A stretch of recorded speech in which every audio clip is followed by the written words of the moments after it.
and ever-changing views, and computer terminology, Commodore news. Are you keeping up with the Commodore? 'Cause the Commodore is keeping up with you. Are you keeping up with the Commodore?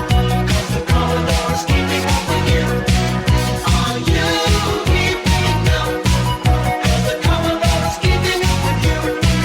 Are you keeping up? 'Cause the Commodore is keeping up with you. Hello and welcome to episode 83 of Zapped to the Past. I am Adrian Mills and I am joined as always by Graham Raddings. If you haven't listened before, this is a podcast where we discuss games that were released for the Commodore 64. Last week we looked at our third batch of games from issue 35 of Zap 64, which we are in no way affiliated with, and were invigorated by Ikari Warriors, sunk by Sub-Battle Simulator, and turned off by Test Drive. This week we conclude our look at the games in March 1988, along with what was lighting up our cinema screens that month. So Graham, tell us what we have going on in this episode. In this local independent used car dealer forecourt with the manager's special on a new Ford Shenanigan 2-litre Hunchback with optional rally fun pack, the very best deals on used Volvo Challenger tanks, the Volkswagen Librarian and the amazing Vauxhall Humpty Dumpty Hybrid, and of course a whole range of the all-electric and unfortunately named Fiat Hyman of an episode. We stop pushing too many pencils and head into the brightly illuminated 8-bit jungles of Valverde looking for Jim Hopper in the troubled Predator, get our pedals ready and go as we shoot across the wheelie and stunt-filled tracks of BMX Kidz, shout yeehaw and head to the pixel-drawn Space Texas in the side-scrolling licensed flop Bravestarr, and then suffer terrible interplanetary seller's remorse when the sale of a Saturn moon to an arsehole threatens the solar system in Jetboys. If that test drive of the new Seat Hostage hasn't given you the giddy goons, and you're now side-eyeing the popular Toyota Sandwich Saloon back, we also totally ignore Boltar, get our best nodule milkling gloves on, and head out to the life-threatening Battlestar to kick alien ass in Code Hunter, staple our eyelids to our foreheads in disbelief at the utterly dreadful Droid Dreams, debate the nomenclature of quote-unquote artificial people and their relative upper limb dexterity in the acronomically challenged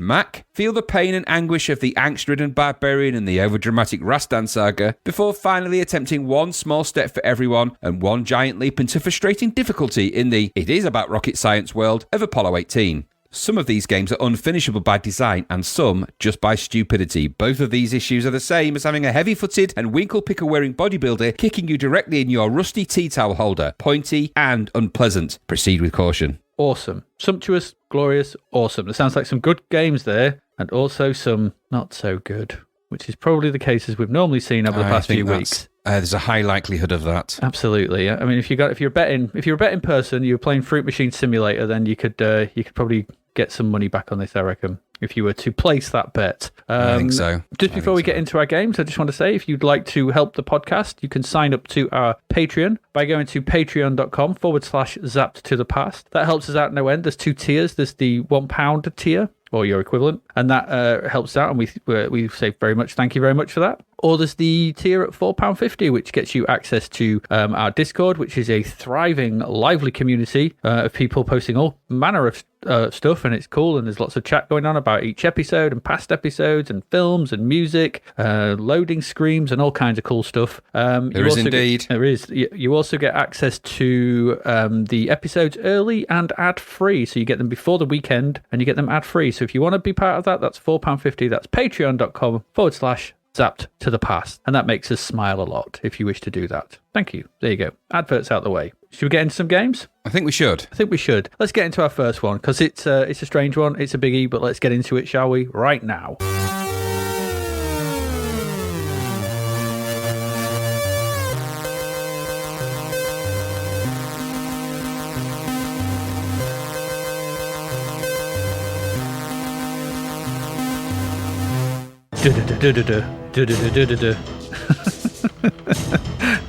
We're laughing because, it might not be the first time we've heard that this evening. There's been technical snafus, should we say. Right, okay. Knock, knock. This is Predator. You'll certainly want to stick around for our first game this week, as Arnie beats his chest and goes hyper-manly as he faces off against the otherworldly Predator in a fight to the death. Yes, a little over 2 months after the film appeared, we get to act out one of the Austrian mountain's most iconic roles as we take to the jungles of Central America in a bid to find out just what happened to Jim Hopper and his men. This comes from the code of Michael Chilton, who did Firetrap before this, and the graphics of Hugh Riley of Last Ninja 1 and 2 and Bangkok Nights fame, with music such as there is by Paul Summers. The film tells the story of a group of kick-ass macho men sent in to recover a downed helicopter in Central America and rescue some important diplomat. They are the second team sent in on the mission and are led by the powerful might of Alan Schaefer, otherwise known as Dutch. Did you know he was called Alan Schaefer? I didn't. We've just found that out this week. It's well, I knew when I read it. I but didn't. They don't call it. It's not like they go, "Oi, Alan." They should do, though. They should. Oi, Alan. That is his name. It is his name, absolutely. And what they find is not at all what they expected. Finding the diplomats dead and the first team skinned alive, they soon kick the hell out of the rebels, only to find themselves up against an even fiercer opponent in the alien predator, who proceeds to take them out one by one before the final showdown with Alan. And that's not Dylan either, because it's Alan Dillon as well. There's two Alans in this film. What's the odds? If you're Alan as well. Oh, I'm Alan. Are you Alan? Oh, you're not Alan. I'm Alan 1. You're Alan Prime. Prime Alan. Anyway, that's the movie. More bill per square inch than just about any other movie made. So, what about this game? We think this is all going to... So the main chunk of this is going to be based on two versions. There are two versions of this game, so I've got to go through the commonalities first. So we've got what I think is the PAL version, and one definitely we think is the NTSC version. But they do share some commonalities, but there are some quite big differences as well. So we'll try and cover all this in this review, because it's a strange one, this. Probably one of the stranger games we've actually had to cover, but let's see what we can get. In this version, in the PAL version, there's no opening cinematic. There is in the NTSC version, and that cinematic... maybe it's just been chopped out. I don't know. Maybe it was the crack we had. I have no idea. Anyway, the opening cinematic is similar to the film in that we see the Earth from space and the Predator spaceship being dropped off. From there, we get a big Predator logo and the Arnie sprite from the game running across it before he's grabbed by a hand and dragged from view, which is very strange. Very strange indeed. There's some music. It's not great. Just like what happens in the movie, you mean? Absolutely, yeah. That massive alien hand that just reaches out from the logo. Yeah, I remember that bit. I thought it was brilliant at the cinema. There's some music. It's not great. It's all right. I'm thinking it was probably composed before the music to the film was finalised, because it hasn't got the da-da-da-da-da-da. No, it has not. Really, you could have done with that, really. Anyway, once this is out of the way, the title screen itself just says Predator. It's got loads of credits on it in a wavy up and down font. It's an odd title screen, this. Pressing fire takes us to the game. It's a multi-load, so each of the levels loads in separately, and there are 4 of those levels. The first level starts with the loop of what I initially thought was just Dutch lowering himself from the chopper and running across the screen. But what it actually is it's one by one. It's the team. So it's Billy, Poncho, Mach, Blaine, Dylan, and Hawkins, all lowering themselves down from the chopper and running off across the screen. You can tell it's the different ones because they've all got a different weapon, but they've all got the same sprite. So it's like multiple Arnies. Like we had multiple Nick Faldos many years ago. Now we've got multiple Arnies with a different gun. It's cheap, is what it is. Tell it like it is. You tell it like it is. Yeah, so anyway, if you press the fire button, it cuts all that, and we get to control Dutch lowering himself down, or Alan, sorry, lowering himself down from the chopper, runs across the screen, and you get to control it. So it's essentially what this is a left to right scrolling shooter, where you're in the middle center of the screen, but instead of shooting aliens, you're shooting enemy guerrillas. This is the first level, who appear from all angles. The main chunk of the screen is taken up with the action, and the UI takes up the top fifth, so it's at the top. From top to left, the UI, from the top left of the UI, you've got the number of lives remaining, and your 6 points of health under that, so you've got 6 bits of health per life. Then it says Predator in the middle, top middle, whilst underneath it is the current gun you are carrying, with the number of bullets left just underneath it. To the right of this are the number of grenades you have left, your score, and then the timer counting down. But this is odd, as the seconds go up to 99, so it's counting down from 24 minutes and 99 seconds, which is weird and badly programmed.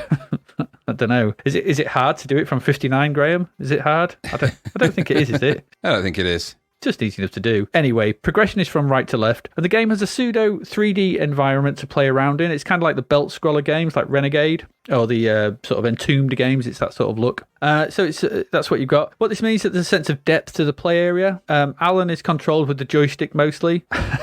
Dutch, sorry, is controlled with the joystick mostly. Left and right moves you that way. So the diagonals will move you up or down, left or right respective. So you push to the top right, you'll move in the top right direction. If you push to the top left, you'll move top left direction. And that's how you can move up and down, because there's no way to go straight up or down. As the pushing, if you push up, it makes you jump, and pulling down makes you crouch. This makes the controls quite awkward, because you just want to go up. You can't. You kind of got to go up at angles. And that's never good. If you press the fire button, this starts you shooting and locks you in place. You can shoot straight ahead or move the joystick up or down to fire at an angle. You can also press the spacebar to lob a grenade in the direction you are facing. As you progress onwards, you've got to make it through the jungle and fight past hordes of gorillas. That's not, gorillas, David Attenborough gorillas. This is gorillas as in GUE. So guerrilla fighters. And you got to get to the guerrilla camp, and that's what you do. At the top of the play area for the graphics section is the jungle. So you've got all the fauna of the jungle at the top, and there's a speedier parallax level of scenery, moving along at the bottom. This is quite nicely drawn, but so you're surrounded by jungle, and you've got this green space to which to move through the center of the screen. Enemies spawn either by walking in and shooting at you, they pop up from foxholes in the ground, or from within the jungle, or from the windows of the huts in the village. Periodically, you'll find a dead soldier.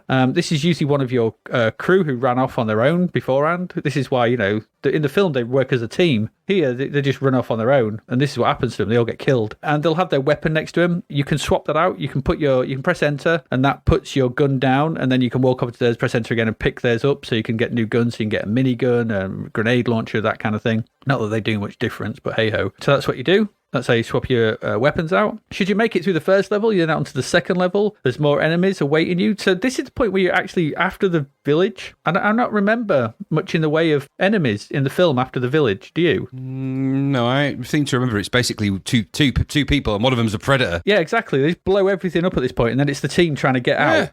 So all the villagers, all the rebels are dead after they leave the village, but not here. So you've got to navigate over what I call the Billy log.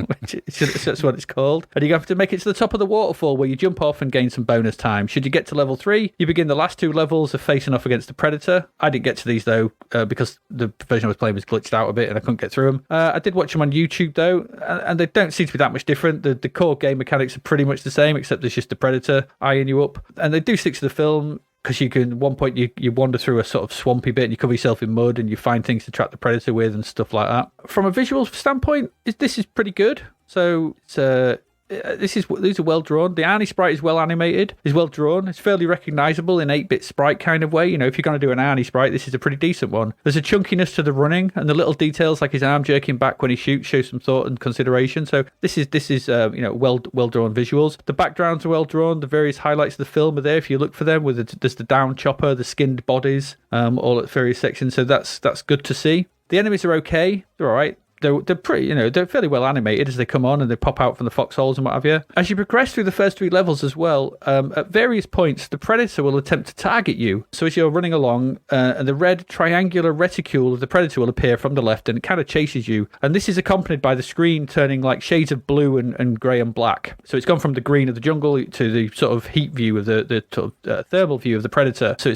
you're looking suddenly through the Predator's eyes at this point. The laser targeter starts beeping away, you get the do-do-do-do-do-do. It starts coming after you, and he's just got to run away, essentially. Just run to the right, and eventually it'll go off, and you can carry on. That's kind of it, really. That's the gameplay. That's all you do. Run along, you shoot some bits, and then you try and fight the Predator. When you do fight the Predator, you've got a sort of boxing thing. So if you press up and you haven't got a weapon and fire, you can punch, and down and fire, you can kick. But, it is what it is. There's 4 levels to fight through, and they've done kind of well in sticking to the plot of the film. It does, but the game, it does have issues. The version we played, the main version we played, had quite a lot of bugs. I would just disappear sometimes. Like I said, there's no intro sequence. There's boxes are missing, sort of upgrades and stuff and things you can pick up, which are in the other version. They're missing. I couldn't, in the second level, I couldn't drop my weapon or pick up another weapon. So I didn't know whether that was a bug or whether that was part of the game itself. So that was odd. And it just felt a bit janky.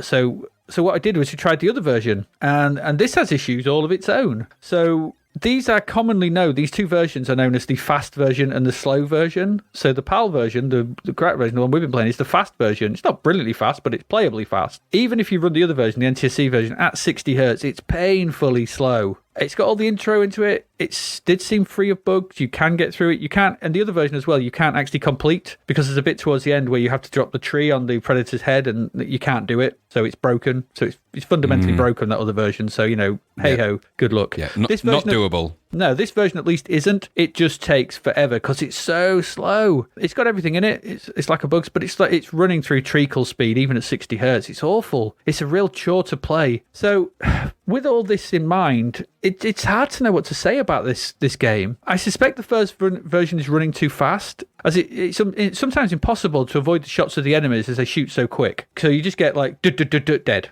You've lost a life, especially the one shooting down at an angle where it seems impossible to actually get around them. And to get a shot at them, you have to be in the same line that they're firing constantly in the only way that you can shoot at those angles. So that's a pain in the ass. Not being able to move straight up or down in either version makes the controls more cumbersome than they need to be. I don't know why you needed a jump and a crouch, really. In the grand scheme of things, there's a bit where you jump on the log. True. I could have just walked onto it. Yeah.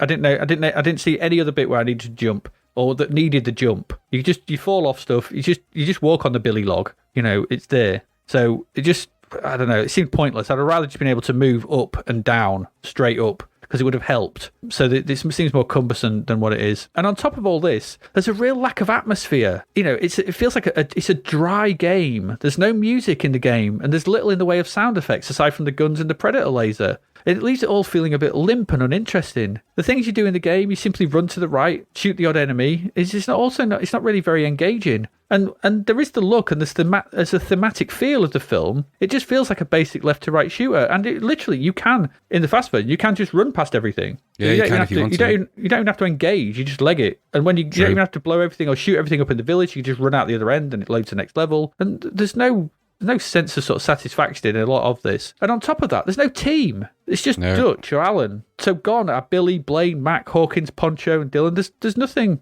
There's nothing to do in the village. And for a lot of this, you're simply running to the right and trying to avoid getting in fun gunfights. As I said, the enemy whittle away your health very quickly. So while this may have some of the thematics of Predator, like the alien, the heat vision, and everything like that, it's lacking a lot of the core elements of it. And thus it doesn't feel like Predator. I'd have liked to see some kind of squad-based elements for the first couple of levels, kind of like we saw in that Aliens game, which I think, you controlled a squad. This is a squad film. It's built around being a squad, instead of just finding your men dead along the way with their signature gun next to them. And also, why is the minigun so crap? Yeah. It's rubbish. Why does it fire one bullet at a time? It's the worst minigun ever. I would have liked to have done something in the village aside from just running through it. What's the point of having the tree bridge with no Billy on it? The second level should have seen your team being taken out by the laser rather than still being up against the same goons from the first level. So you could have done all that. The trappings are here, but it's the same thing all the way through. It looks nice, the visuals are good, but it's sorely lacking in the way it plays and ends up coming across as just really dull and repetitive, despite all the nice visual trimmings. It's just boring. And, that's a really sad indictment of a game based on Predator. What about you? What did you think? Well, I've not got loads to add to that because we'll be here all week. There are things to like here, aren't there? Graphics are okay. They're kind of pretty neat. Backgrounds, suitably jungly. Very similar to Platoon, though. In fact, something tells me that this perhaps this and Platoon have some similarities. That first bit of Platoon, anyway. Yeah. I guess it's a chunky Arnie sprite. Controls are awkward. Like you say, the way it moves around, weird. It has strange things like standing and shooting at angles, which seems to serve no purpose really whatsoever. It just frustrates the gameplay, really. In endless sequences of the same boring thing after the same boring thing. Just becomes a pain to play. Yep. I can see what they tried with the kind of that target predator thing where it goes grey and the target, the predator's triangle thing appears. So I suppose there's little nods to the film here and there. There's that being covered in mud, which serves absolutely no purpose in this game whatsoever because the predator can still see you anyway. There's an adherence to some of the film sequences. So you find the campsite, military base, whatever you would call that, I guess. You jump off a cliff at a certain moment. There's a bit on the log. You wade through a swamp. But it's just, if it's just wrote, Predator's got that, so put it in. But how is it going to fit into our left to right logic? I don't know, just make it appear at the end of something. Yeah, exactly. So it's all just the worst, everything's at the end of this game. You know what's going to happen.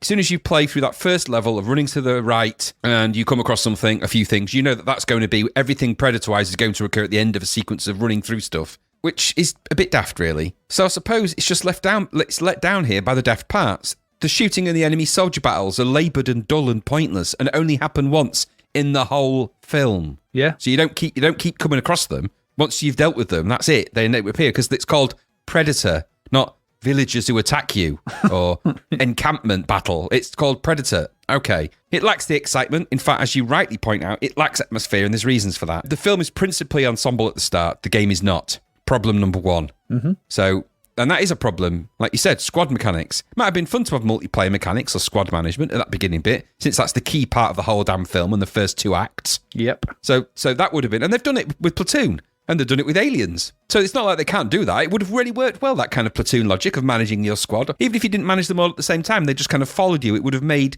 more sense than them running off ahead and all dying, but handily dropping their weapon at the same time, which also doesn't happen. Nope. They were missing a couple of key characters as well in terms of its dynamic. Every character in this game looked white to me, which is a bit wrong. Because at least 2 of the characters are not. Well, it's just the Dutch sprite, isn't it? It's the same sprite. Yeah, but that's what I mean. But this is a film where you've got a diverse cast, and so to not represent that in this game, I suppose they didn't think of things like that back then. But it's just stupid. Yeah, true. The film segues into one-on-one confrontation eventually, and while the game tried this, the magnitude and sense of dread are not here, and the main Predator sprite is so underwhelming, it's laughable when it finally does arrive. Yeah, it's not good. It looks like a running turd.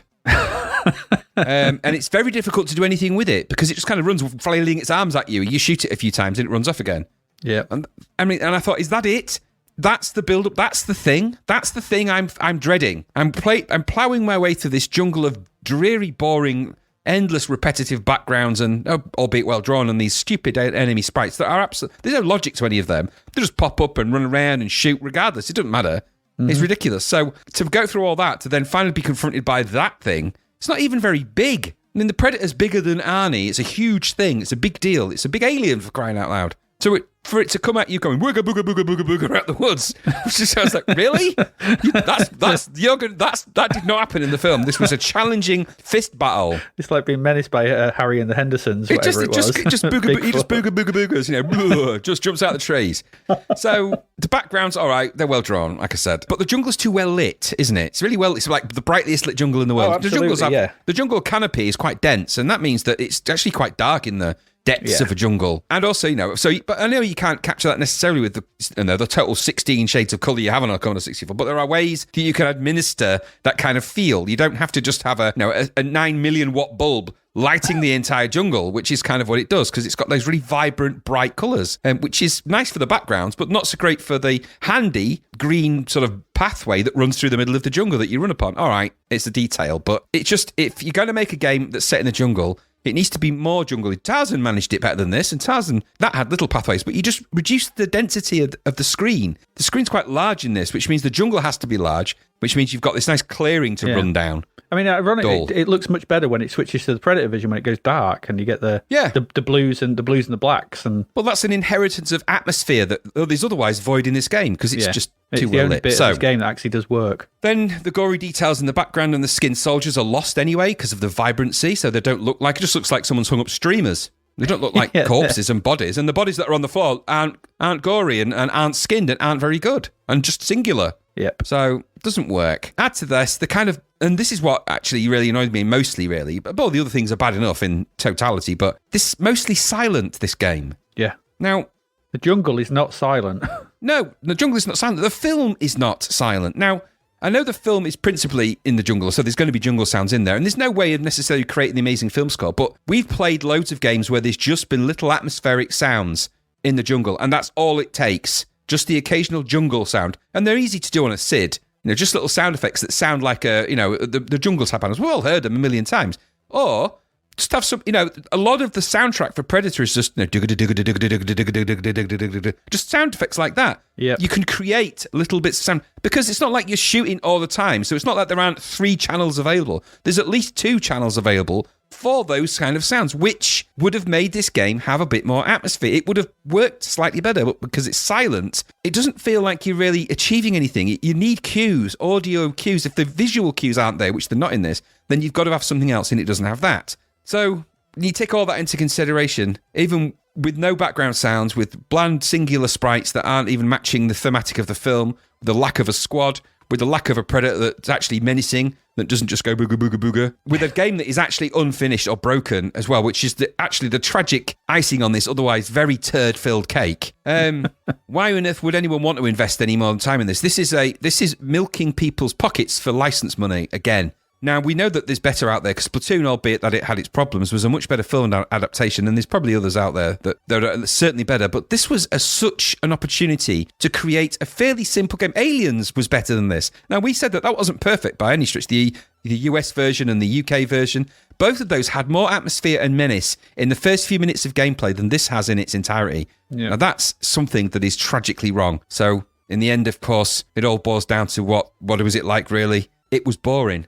And how can that be with a film like Predator? It's just such a stupid waste of time and effort for them. And the American one, just as a footnote, was just slow. At least it was complete, but it's just slow and ploddy. And has all the same problems as the other version. It just happens to be slower, and at least you can finish it, I suppose, if you can be bothered to get to the end, which I doubt that anyone would really want to. Because when you do finish it, you get confronted with really horrible scanned graphics of it's just rubbish. It's just rubbish. So why would you bother? What a tragedy. What a waste of time. Yeah. Awful. There you go. That's Predator. And we like we love the film, but not that film's game. Ace. The film's ace. What did it get in Zapped? They gave it 90%. Sizzler, yeah. There is no way they played the version. Either they didn't play the version we played. I noticed that Rignall in his review said it's got a great ending. Now, we know that he's either played the US one or he never finished it. Well, they also said that they took, because in the Zapped review as well, they also talk about the animated intro as well. So must I'm have not had sure the US what one, version. but then they don't mention the slowness.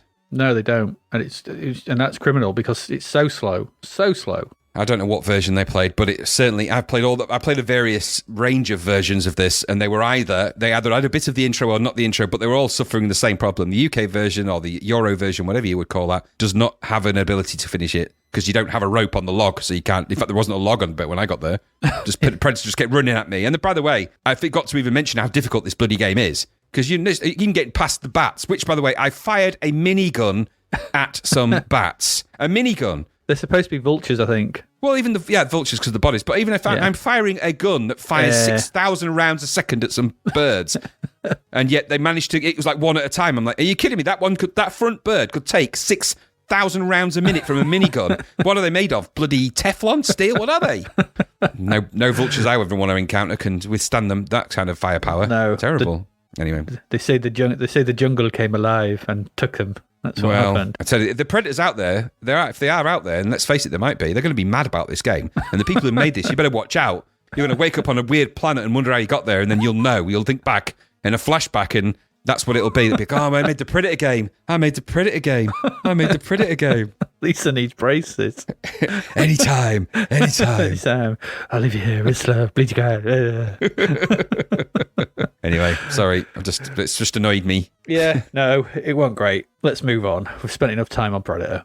There you go. That's Predator. Let's move along to our next one.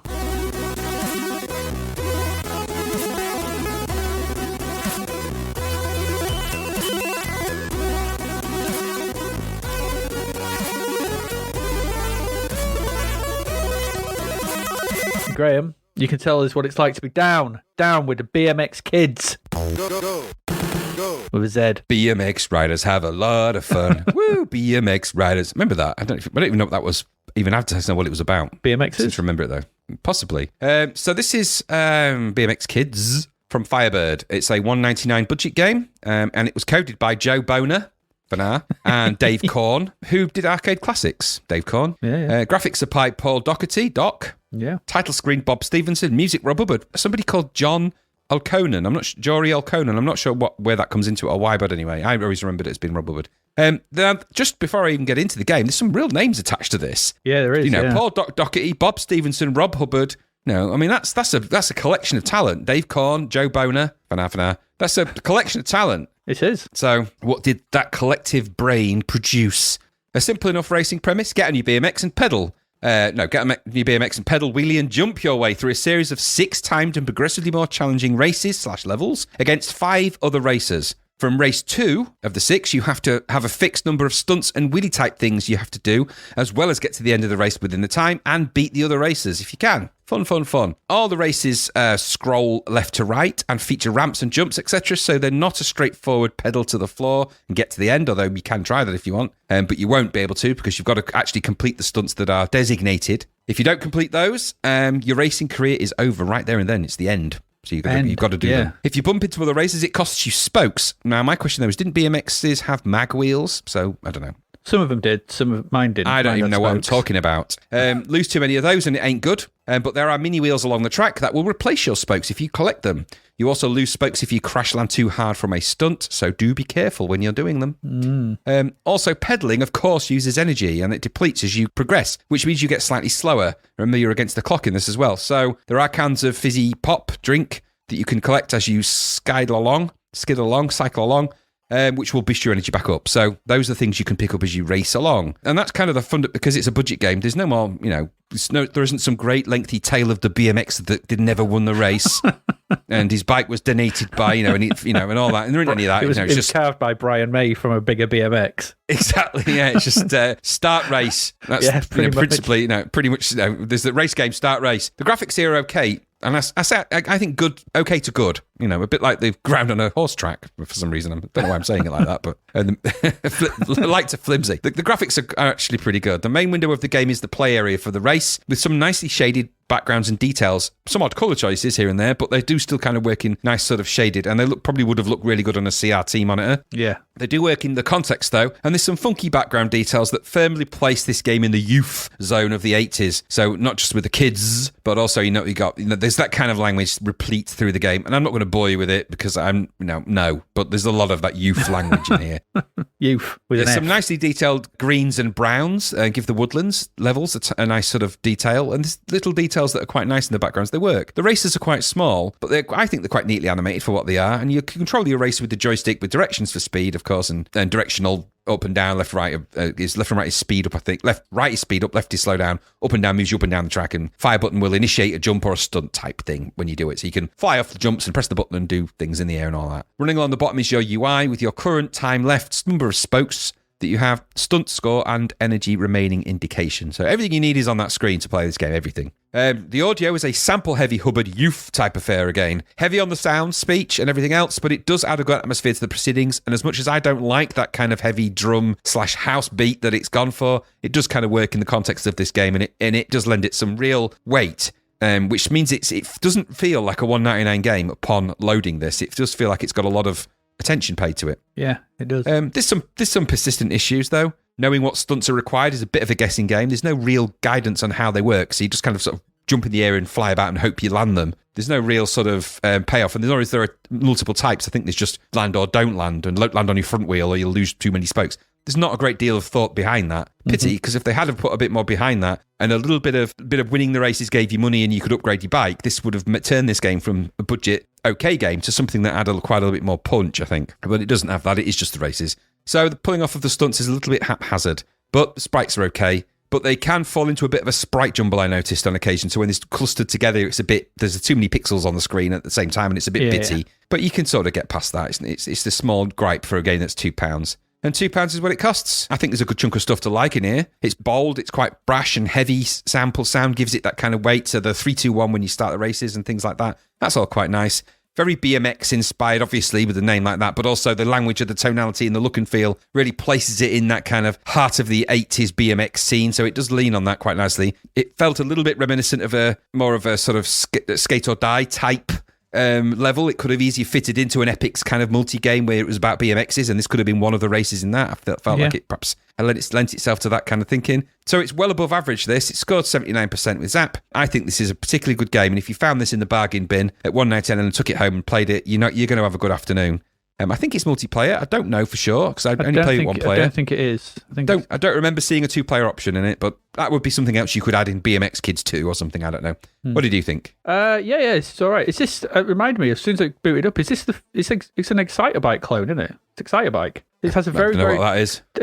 On the Nintendo Entertainment System, the side-on motorbike one. You lost me at the words Nintendo. All right, because there was an Excitebike was a sort of side-on looks exactly like this, except you're in tracks, but you had to go over jumps and stuff like that. So it's very, very similar. So they've taken, I think this might be the first Excitebike clone we've seen on the C64. It's not exactly the same, but the viewpoint and the way the little riders and stuff, it's very, very similar. Yeah, it's all right. It looks good. It's nice, good side-on backdrops. They've not really nice shading. Decent Hubbard tune on the title screen. Again, I'm not a particularly massive fan of those kind of Hubbard tunes, but this is pretty good. And some nice speech as well. Some nice speech in there, I thought, as well. For a budget title, this is some really nice presentation around the edges. There's a huge high score table. It goes on forever. There's about 100, is that 50 or 100 entries in it? It goes on for massive amounts of scrolling downwards. Front end is good. The high score table tune is also a bit on the odd side as well. The actual game is, like I said, it's reminiscent of a Excitebike, except you've got a bit more freedom and moving up and down. There's things in it that I was not a fan of. Again, we've had this before, but it's like having to keep 2 types of energy up through each race. I think one would have been enough for trying to manage the other riders, collecting 2 sets of things, pulling wheelies and doing stunts on the later levels. It all gets a bit erratic and a bit frantic and a bit much. It's well made though. As a budget title, this is pretty decent. It would have provided some good Sunday afternoons entertainment. It's not a classic, but pretty decent.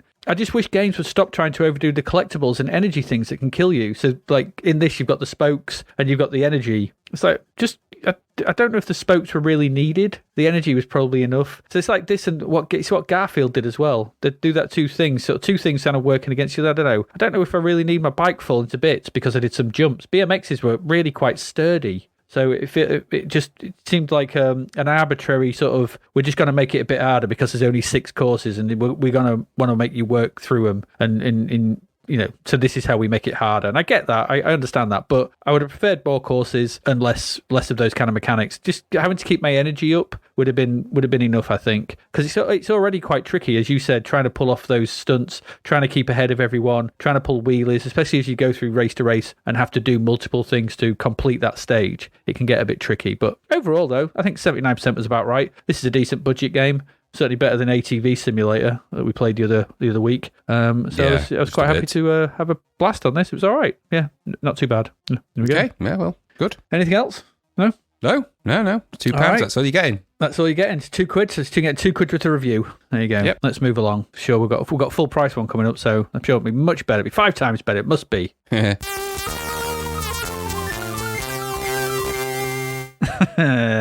Yes, so our next one up is Bravestarr. Starfleet. With powers of wolf, hawk, puma, and bear. Bravestarr. Yeah, it was never a cartoon I was really happy with. It wasn't either, but I've linked to the theme tune sort of thing, so we'll put that in the show notes so you can enjoy it as well. I didn't remember that theme tune at all, so it's not something that I was ever had any affinity with. Anyway, Bravestarr is an American space western animated series that aired 65 episodes from September 1987 to February 1988. The show was created a year after Mattel had released a line of action figures. Bravestarr was the last animated series produced by Filmation and Group W Productions before Filmation shut down in 1989. There you go. That's the origin of Bravestarr. It is another Toys to cartoon, and it's brought to gaming life here in the same vein as things like Action Force, Mask, all those other ones we've probably seen, He-Man, and probably others that are forgotten. Bravestarr takes place on the planet New Texas. Frankly, I cannot think of many things worse than naming a planet after the entirety of Texas, maybe, but hey, you know. New Texas is the home of Tex Hex, not Tex-Mex. Tex Hex. Do you know the story of Bravestarr, by the way? And he's controlled by an evil spirit called Stampede, who wishes to raise the dead bronchosaurs whose bones litter the planet. He forces Tex to kidnap the ancient Indian, and that's the game's word, not mine, so it's a Native American, who is called Shaman, and force them to teach them the spell to complete their dastardly plan. Now, as far as I'm aware, Shaman's not a name. It's a position in a tribe. It's the witch doctor, the medicine man. It's the person you go to for advice. It's not. Oh, I just gotta. Shaman, you coming out? John Shaman, Alan. It's probably Alan Shaman. Anyway, hearing of this, Bravestarr heads to New Texas to rescue his longtime friend and teacher. Because of course they've got. Of course that would be the case. Of course, and that's the plot here, sort of thing. So you've gone back to New Texas to sort of find Shaman and make sure that they can record Ebenezer Good. The title screen lets us choose between in-game music or sound effects, and with a tap of F5, we are off. With a little preamble, we are straight into the game. The music is an okay piece. This is the only bit. It's an okay piece by Dave Whitaker, and it does give the game a sense of pace. There's a sense of pace to this bit of music. It's not too bad. You start in a town where you are immediately beset by enemies from all sides, all over. It's everywhere. There's just enemies. You can run from left to right and jump up to run on the top of buildings or crouch to shoot the wolves or whatever that are coming at you. There's just enemies everywhere. So this is a bi-directional scroller. I'll come to that in a bit. The game takes place over 9 days, and that's how long you've got to rescue Shaman in that time. So you've got 9 days to do it. At the top of the screen is the UI, which consists of a map of sorts. When I say map, it's the map in the loosest possible sense. It's just a piece of parchment with a couple of doodles on it, as far as I can make out. That ain't no map. It's better than the one in He-Man, I have to say. That's not a map either. That's not a map, it's just a series of lines. It's a super pipeline level. It's got the score, the time of day, and a graphic of the time of day as well, with the sun slowly going down or up or whatever. I don't know, who cares? It's sped up, so the speed of the time is sped up as contact with any enemy costs you time. As there are so many enemies, your time will go down fast. Days pass in the blink of an eye because there's just enemies hitting you all over the place. And you can't do anything to shoot them all. There's just too many of them. You can run left to right. Don't run to the right. I couldn't find anything to the right. There's no point. Just go left. Just run to the left. Should you survive to the edge of the town on the left, you'll come across your saddle rocket, which then enables an arrow on the map at the top. So in this map, you can then move an arrow around. And you can move this over a couple of locations that you can see. Those are Star Peak and the Prairie Mines. Pick one of them, and this launches you into a side-scrolling situation where you're beset by more nonsensical enemies. You can shoot them, but who cares? Once at your location, you get a weird, multiple choice series of questions. So if there are people there, the first thing you got to do is untie them. It just says, do you want to untie them? It's like, well, yeah, because clicking no won't continue the game. So you click yeah, then you ask them a question, say where's them, they go, oh, they're over there. So then, okay, that's it. You go back to your saddle, and you can move on to another section. So you click on your saddle, well, basically you push up, and then you're on the map again, and you can go to the next location. But at this point, you're not going to want to. You're just going to want to stop, because this game is, as far as I'm concerned, is clearly unfinished. This is another unfinished title. There's a total lack of design or polish to just about every facet bar the music. The graphics are blocky and poorly defined. Bravestarr has a pink face when stood up. It turns white when you crouch. Why? That's bad. The enemies range from giant jetpack men to crap monsters to globs of shit floating about. That's also bad. The collision detection is random to the point of farce. Sometimes you shoot things, sometimes you won't. Sometimes enemies will kill you, sometimes they won't. Sometimes time will advance, sometimes it won't. If you head to the mines and then Star Peak, the graphic of the mine is only half drawn, so as it scrolls off to the left. You can see there's nothing more than the cave entrance with a flat left-hand side. Shoddy. This is a bad game. It wrote requirements of the player and a thoroughly broken engine behind it. There's no sense of this being Bravestarr. Where are the animal spirits? Remember at the top? I said wolf, hawk, puma, and bear. Where are they? This is like animated manimal. I wanted animated manimal. There's none of that in this. Just nonsense. Animanimal, yeah. Animanimal, yeah.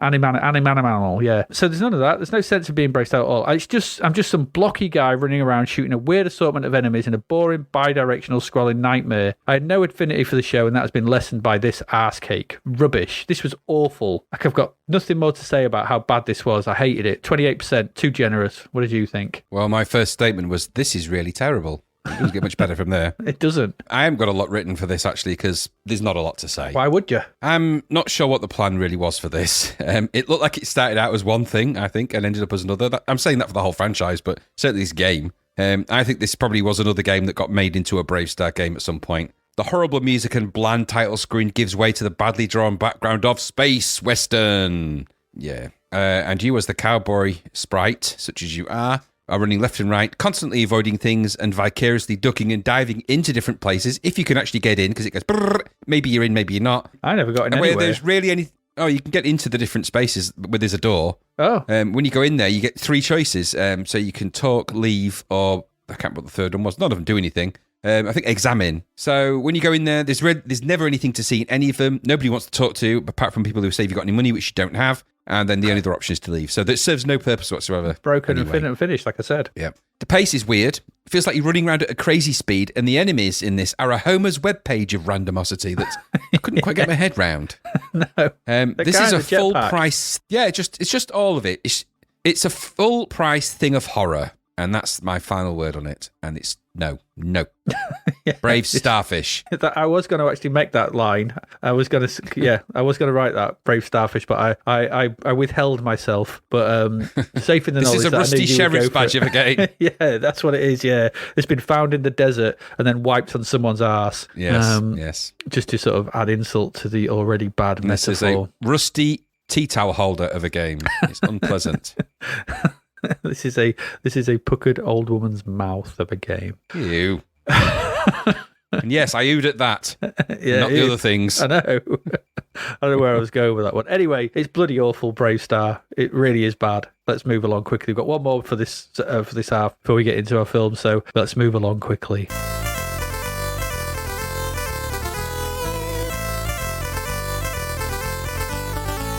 And Graham, after hanging out with the BMX Kidz, you're now down with the Jetboys. Tell us all about that. It's not like we said in the last episode. This is not some kind of stripper act for middle-aged folk. Is it the follow-up to Sabrina's song? Yeah, Jetboys, da-na-na-na-na. It's just CRL, this. I know. So this is CRL, coded by Paul Baker, graphics are by Steve Green, title screen John Law. The musician here is Jay Derritt. So I suppose it was only a matter of time before CRL turned its CRL engine and its attention towards sidearms and thought, hey, people are making sidearms games. Let's release one at full price when there's been one released that's better than this for budget. Yeah. But let's look at why that is the case. Okay, so this time it's Jetboys, of course, so not sidearms. And I think Jetboys, anyway. After incredible mineral finds on the moons of Saturn, the solar system has become immensely wealthy. Turning from a dingy backwater, it is now one of the most desirable areas in the galaxy. Okay, so Saturn, no it isn't. It's in the middle of bloody nowhere. All right, no matter how much space diamonds you find out there. No, they only have a value on the place where you spend them. So unless they've set up shop at Saturn... anyway, just to patrol the quadrant, a spaceborne group, was established. The Jetboys, as they came to be named, wore armed jetpacks and covered their beat in pairs. What, Okay. the fruit? Well, just covered their butt in pairs. Yeah. Why? It's a gratuitous waste of fruit. We're at Saturn. It's not like I can grow them. It's a long way to bloody go to just do that. I know. It just seems odd to me that the first thing you're going to do during your interplanetary travel is apply some kind of space patrol. You know, you've got to establish colonies and fencing. Oh, we know about the fencing. Oh, yeah, absolutely. So one of the moons was bought by galactic quadrimillionaire and recluse. He's not recluse if he's bought a planet. Cyrus B. DeVille. Oh, God. Yeah, I know. Selling the moon to him would turn out to be the biggest mistake that the System Council has ever made. That's the last thing we wanted to happen, is what they said in their statement. He established a fortress swarming with mechanical and biological defenders. So what? He's on his own planet. Leave him to Exactly. it. He could do what he likes. You sold him it. You can't go, hang on a minute. You're not going to use this planet you bought for some kind of swarming mechanical biological defenders, are you? Because if you were, that's not what we agreed. Absolutely. That wasn't in the buyer's pack. I'm afraid you've exceeded the clause here, the biological defender clause. Anyway, and they contain a reactor. The planet contains a reactor at its heart, large enough to destroy the whole planet. I'm sensing that he didn't think his plan through, and don't mess with somebody who does that. Just saying. Has he put that reactor there? He says, yeah, he established a fortress swarming with mechanical biological defenders, and the fortress contains a reactor at its heart large enough to destroy the whole planet. It's his planet. If he wants to blow it up, he bloody well can. like the KLF burnt their £1 million. If they want to, it's up to you. You know, you may not agree with it, but but it's theirs to do it with. Anyway, without warning, a blackmail message was broadcast to the effect that unless he was given the remaining moons, he would melt down his powerhouse, that this would destroy his moon and eradicate the others, making their priceless reserves unusable. This seems like a very counterproductive plan, but okay. You're going to blackmail us by saying you're going to blow yourself up and everybody else. All right. and some random moons of Saturn. And I'm just going to say that Saturn isn't the only planet with moons. All right. Just saying. We have one. You know, we've got one. Jupiter's got a few. I think Neptune's even got a few. There's loads of moons out there. There's the planets and moons out there. Let's not be precious about that one. Anyway, I say blow it up then. Go on, do your worst. And we're probably find taking another all the planet. diamonds from them anyway, so who cares by this point? Exactly, there's nobody there. So the Solar Commissioner Green called for his 2 finest Jetboys. Now I want to know how he did that. Jetboys! Come on, where's my 2 finest Jetboys? There you are. And he said, I quote, "You have your orders." Okay. "You will be dropped 4 sectors away from the core. Consider all areas as hostile, all encounters as combat. Each sector end is guarded by one of DeVille's mega beasts. Don't let your suit dials run out on you. You can boost them by destroying attack waves. One final point. You may find weapon pods we will try to drop ahead of you. These will increase your firing rate or give you limited shields. Your shuttle's on standby. Good luck." This, by the way, your jetpack has a whole gang of gimmicks. It's a beaut, a real winner. I think it's a mighty handy item. But it doesn't write words. You can't have Honestly. everything.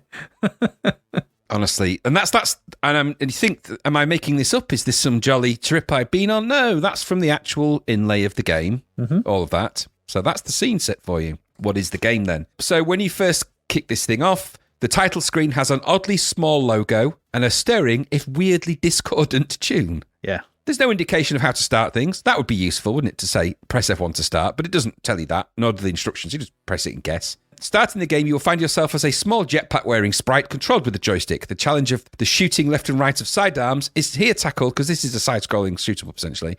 So the side-scrolling, the challenge of the shooting left and right of sidearms is here tackled in a similar way to sidearms, in that it will turn to face the enemies if you move left and right. But this time, holding the fire button will freeze you shooting and facing that direction. Okay. However, you start massively underpowered and too slow to avoid the fast approaching enemies, which will kill you quickly and pretty much instantly. Bummer. Yep. Also, turning seems to take half the screen, if you do manage it, and hitting anything will remove one of your 3 lives, lose them all, and you will, and it's game over. There are power-ups, but you will most likely not live long enough to encounter any, as there are waves of faster enemies that are hard and nigh on impossible to avoid, and they will kill you before you even get near them anyway. So in this left-to-right horizontal shooter, and it is a la sidearms, enemies do come at you from both sides. You don't stand a chance, because you're horribly underpowered from the start. The graphics here are quite nicely shaded. They have a similar vibe and look to Toad Force, and they've got that CRL shading, I'm calling it now. So the CRL, so it's 3 shades of brown as opposed to whatever, 3 shades of grey or whatever. But they don't look terrible. They are what they are. They move okay. The scrolling is okay in the game. Just you move slowly. You're underpowered and too slow. The vibe's okay because it's basically sidearms. It's just punishing in all the ways you would expect something like this, where they haven't playtested it, had no player affordance, and didn't give a toss about any of the players who'd actually end up buying this and thinking, I might have a go at this, and then dying repeatedly to the point when they think, why did I even bother? What's the meaning of life? And since Zybex is cheaper and Zybex is better, this is not offering you much really anything new. In fact, it's actually offering you less. The sound in the game is loud, and I suppose the best thing you could say is it's suited to the action, but the whole thing feels expensive and not very playable. It's about as average a shooter as it gets, and there are better out there for cheaper. Go and play Zybex instead of this. What about you? Exactly the same. It's definitely sidearms month, isn't it? It's got 3 games in a month. Isn't it just? 3 of them. So, but once again, we've got that different control system that actually may have worked if it had just been a bit faster to flip from left to right. If it had just flipped rather than animated. Yeah, I think that, I'd have been happy with that. They've gone for a Defender vibe, haven't they, with a little transition? Yeah. And I get that, but it doesn't work because you're too slow. Yeah, the enemies are too quick. Something coming behind me. Boop, boop, boop, boop. Oh, there it is. Pachoo! Oh, I'm dead. Yeah. I quite like holding the fire button down to lock you in position, but you fire so slowly with only 1 bullet on screen again. So if you miss, you have to wait for your bullet to sort of bugger off screen before you can fire another one. Yeah, if you hit the one in front, an enemy right in front of you, fire it immediately again. This makes no literal sense because it's not like your gun has a cooldown because the times are different. It's just crap. I hate that. Why do so many of these games put that mechanic in there? Because they don't want to draw more characters or sprites on screen, I guess. But it's still shit. Correct. It just feels rubbish to have such puny firepower. Like you said, there's some nice visuals in this. The shading is quite nice. The backgrounds are nice. The sprites are okay. It moves smoothly. But as a shooter, it's sorely lacking in decent action. And also, with a lot of the screen taken up by the UI, which it is, it needed to not kill you when you went near the floor. So many times I just died by going near the floor and something just spat out the floor and killed you. It's like, what? Eh? Yep. So with your puny firing, the enemy waves moving quite fast and all over the place, collision with the floor happened more than I liked. It just led to frustration. I was like, oh, this is frustrating me now. I saw loads of comments saying this is just too easy. I'm like, it's not. It's boringly average. Zybex is still the pick of the bunch from this lot, as you know, and it's the budget one. Crazy. But yeah, Zybex certainly the best sidearms game we had this month of the 3 we had from out of nowhere. But Jetboys was it was just like, is it better than sidearms? It's probably about the same as sidearms, really. I'd say about the same. Yeah, they're all much for muchness, but Zybex is, actually not much muchness. Zybex is way better, so just play that. Oh, there we go. CRL makes CRL games. Yeah, don't they just? They always have the same problems as well. But they're CRL games. That's it. They have to go through the CRL filter. So whatever that is, I don't know, the crap reality laser or something or other. Anyway, there we go. That's our games for this month. Not this month, this part. We looked at so we've done 4 games. We're going to go away and take a quick break, and we're going to come back. There's not much in the way of films, but we're going to talk about them anyway. So I don't think the film section is going to last very long. But we'll be back after this break to talk about what films did actually come out in March 1988. So see you in a moment.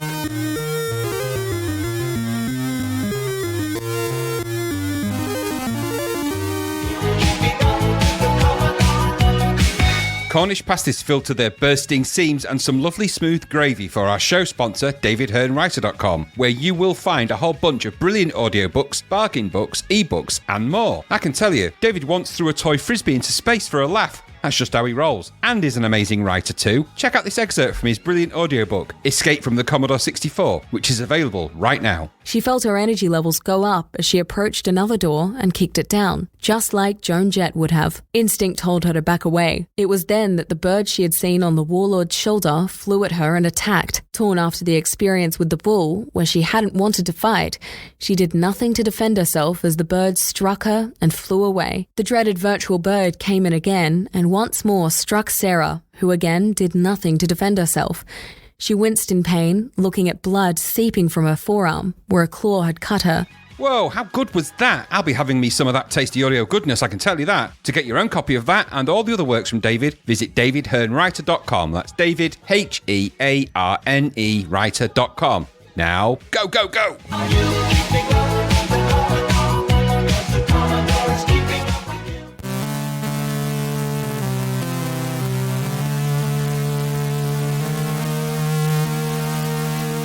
And we are back.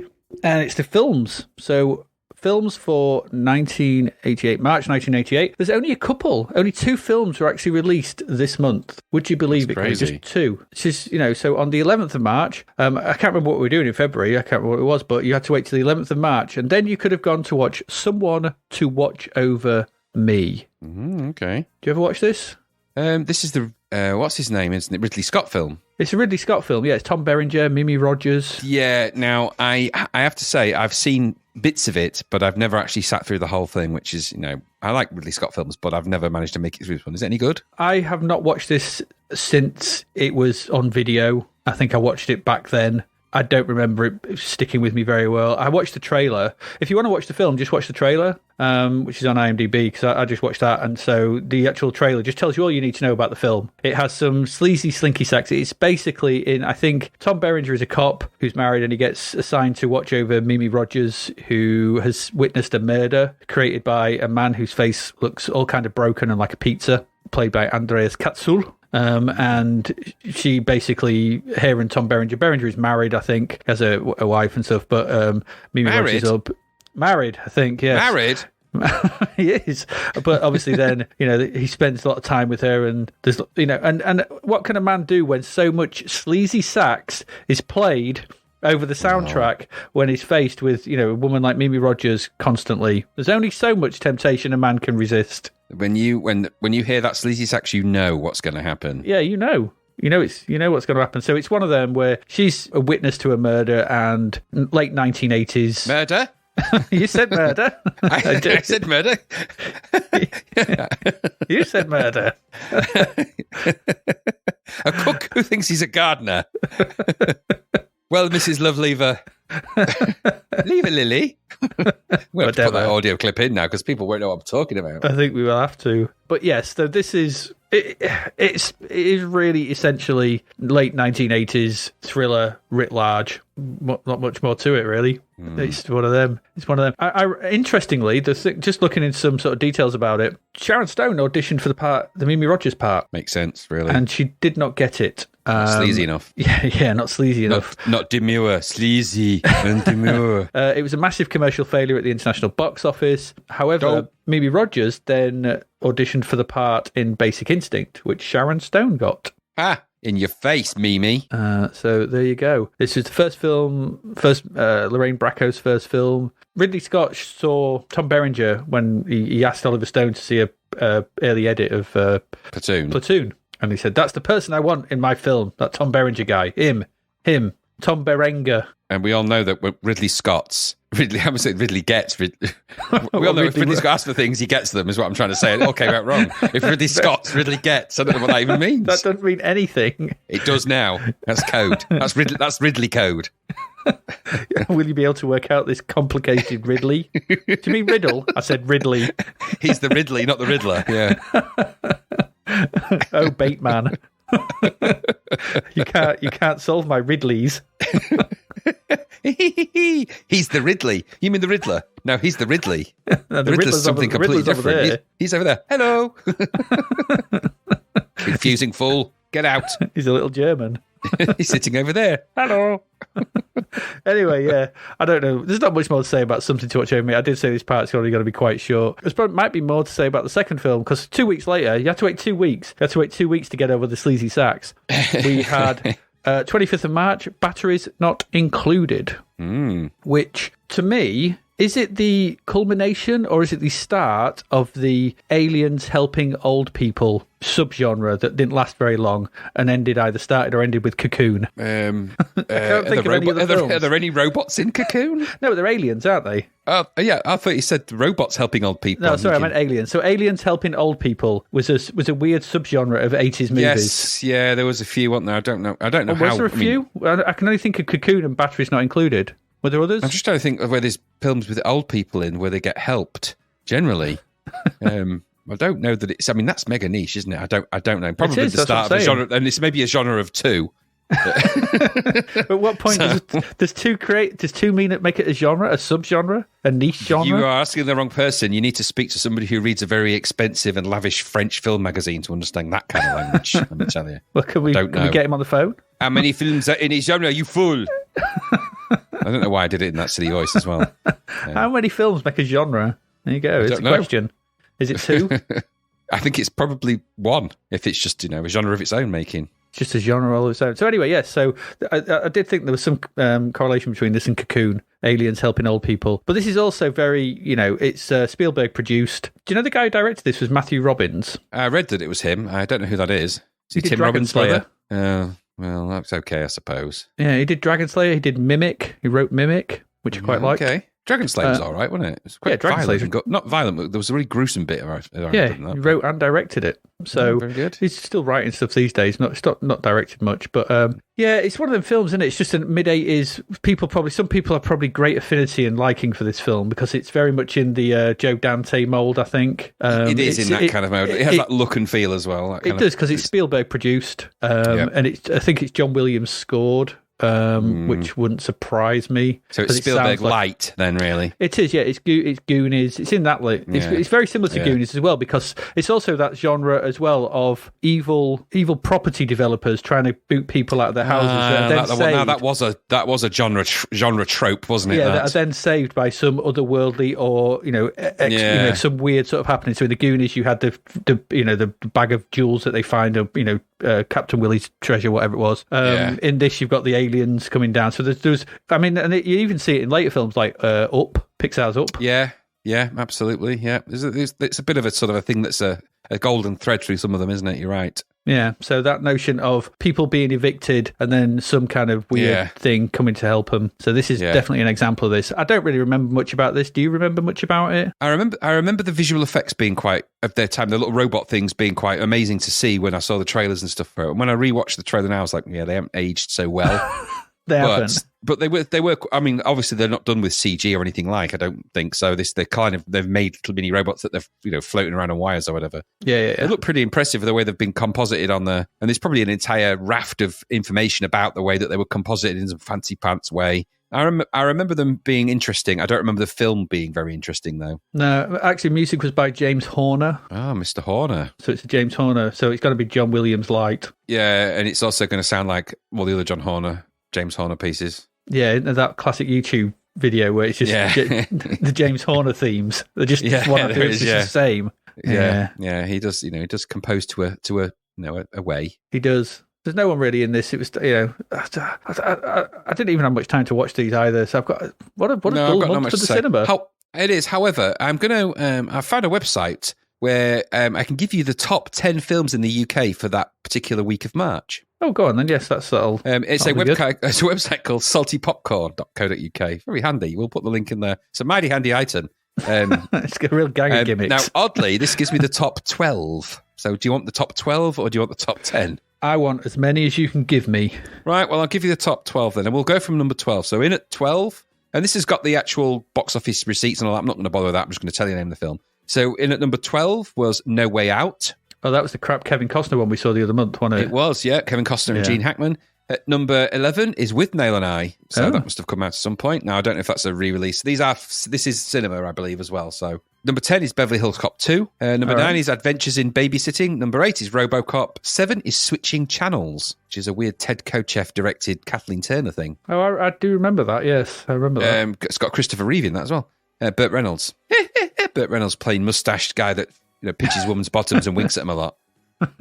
Plain Strange Automobiles is number 6. Frantic is number 5. The Last Emperor is number 4. Someone to Watch Over Me is number 3. Stakeout is at number 2. And the number 1 film is Fatal Attraction, starring Michael Douglas, Glenn Close, and Annie Archer, which we've already spoken about some time ago. That was the chart for week commencing the 11th of March through to the 25th of March, which is the kind of middle period. Yeah, so I think we've covered most of them, haven't we? There's a couple there we've not. That Switching Channels... we hadn't. Yeah, we didn't look at that. We haven't really looked at. We haven't even spoken about With Nail and I. I don't know where that's featured, where that's come in, but according to this, it came out 1987. So maybe it could be a re-release it's UK cinemas. So who knows? It could be Bob's Cinema down the road has just been playing it back to back, and it attracts 1,000 people a day for some reason. It's a bit of a weird cult hit, isn't it? That. Yeah. According to Wikipedia, it came out in the UK 10th of April 1987. Did we talk about it? I don't remember talking about With Nail and I. I mean, it is like another year. It's like a year ago, so we could have been ages ago that we looked at it. Yeah, it could have been. Anyway, we're talking about it now, and we won't go into it. But it was number 11. There you go. There we go, number 11. So just people going to see what's at the cinema because there's nothing else to do, is there? You got it's no surprise that the films that we've just covered are the ones that are at the top the top 10. Exactly. Yeah. But Fatal Attraction was a while back, wasn't it? Though. Yeah. Well, you know what the UK charts, cinema charts are like. I mean, the films at this particular time there were less cinemas, less multiplexes, so the cinemas often had 1 or 2 or 3 screens max, really, and they used to do they didn't do so many showings in a day. So they used to have maybe a morning and an afternoon, that sort of matinee and an evening showing, and that was kind of your lot. The local cinema to us, for example, only had 3 screens at the time. 3 showings a day, wasn't it? And we had a sort of a mini one with the sort of Whitgift Theatre, which was like a little mini cinema in a school of all places. Yeah. So they only showed sort of, a few screenings of different films. They didn't, nowadays you go to a multiplex and they're pretty much back to back over 10 screens or whatever, aren't they? So yeah. And some of these total grosses on this, by the way, are really bizarre. So, they're all in the sort of lower millions. Or total? Yeah. So it's the total gross for the UK. These are UK figures. You can filter that for the website. I won't do that. We'll put the link in there. Fill your boots doing stuff with that. I don't know. So I've never come across it before. I just came across it and thought, oh, historical box office. That might be useful. And it was. There you go. It was. That's it. I said this section would be short, but don't worry because we have got crap verts at the end of the episode as well and charts and what's going on next month. So, don't feel shortchanged. We can only talk about what's come out. And so, someone to watch over me and batteries not included. It's not a banger month for movies, is it? So let's there's your top 10. We'll leave it at that. We'll go away. We'll have another quick break now, and we'll come back because we've still got 5 games to cover. So and one of them is out of this world, quite literally, maybe. So we'll go away and we'll come back in a bit, and we'll talk about them.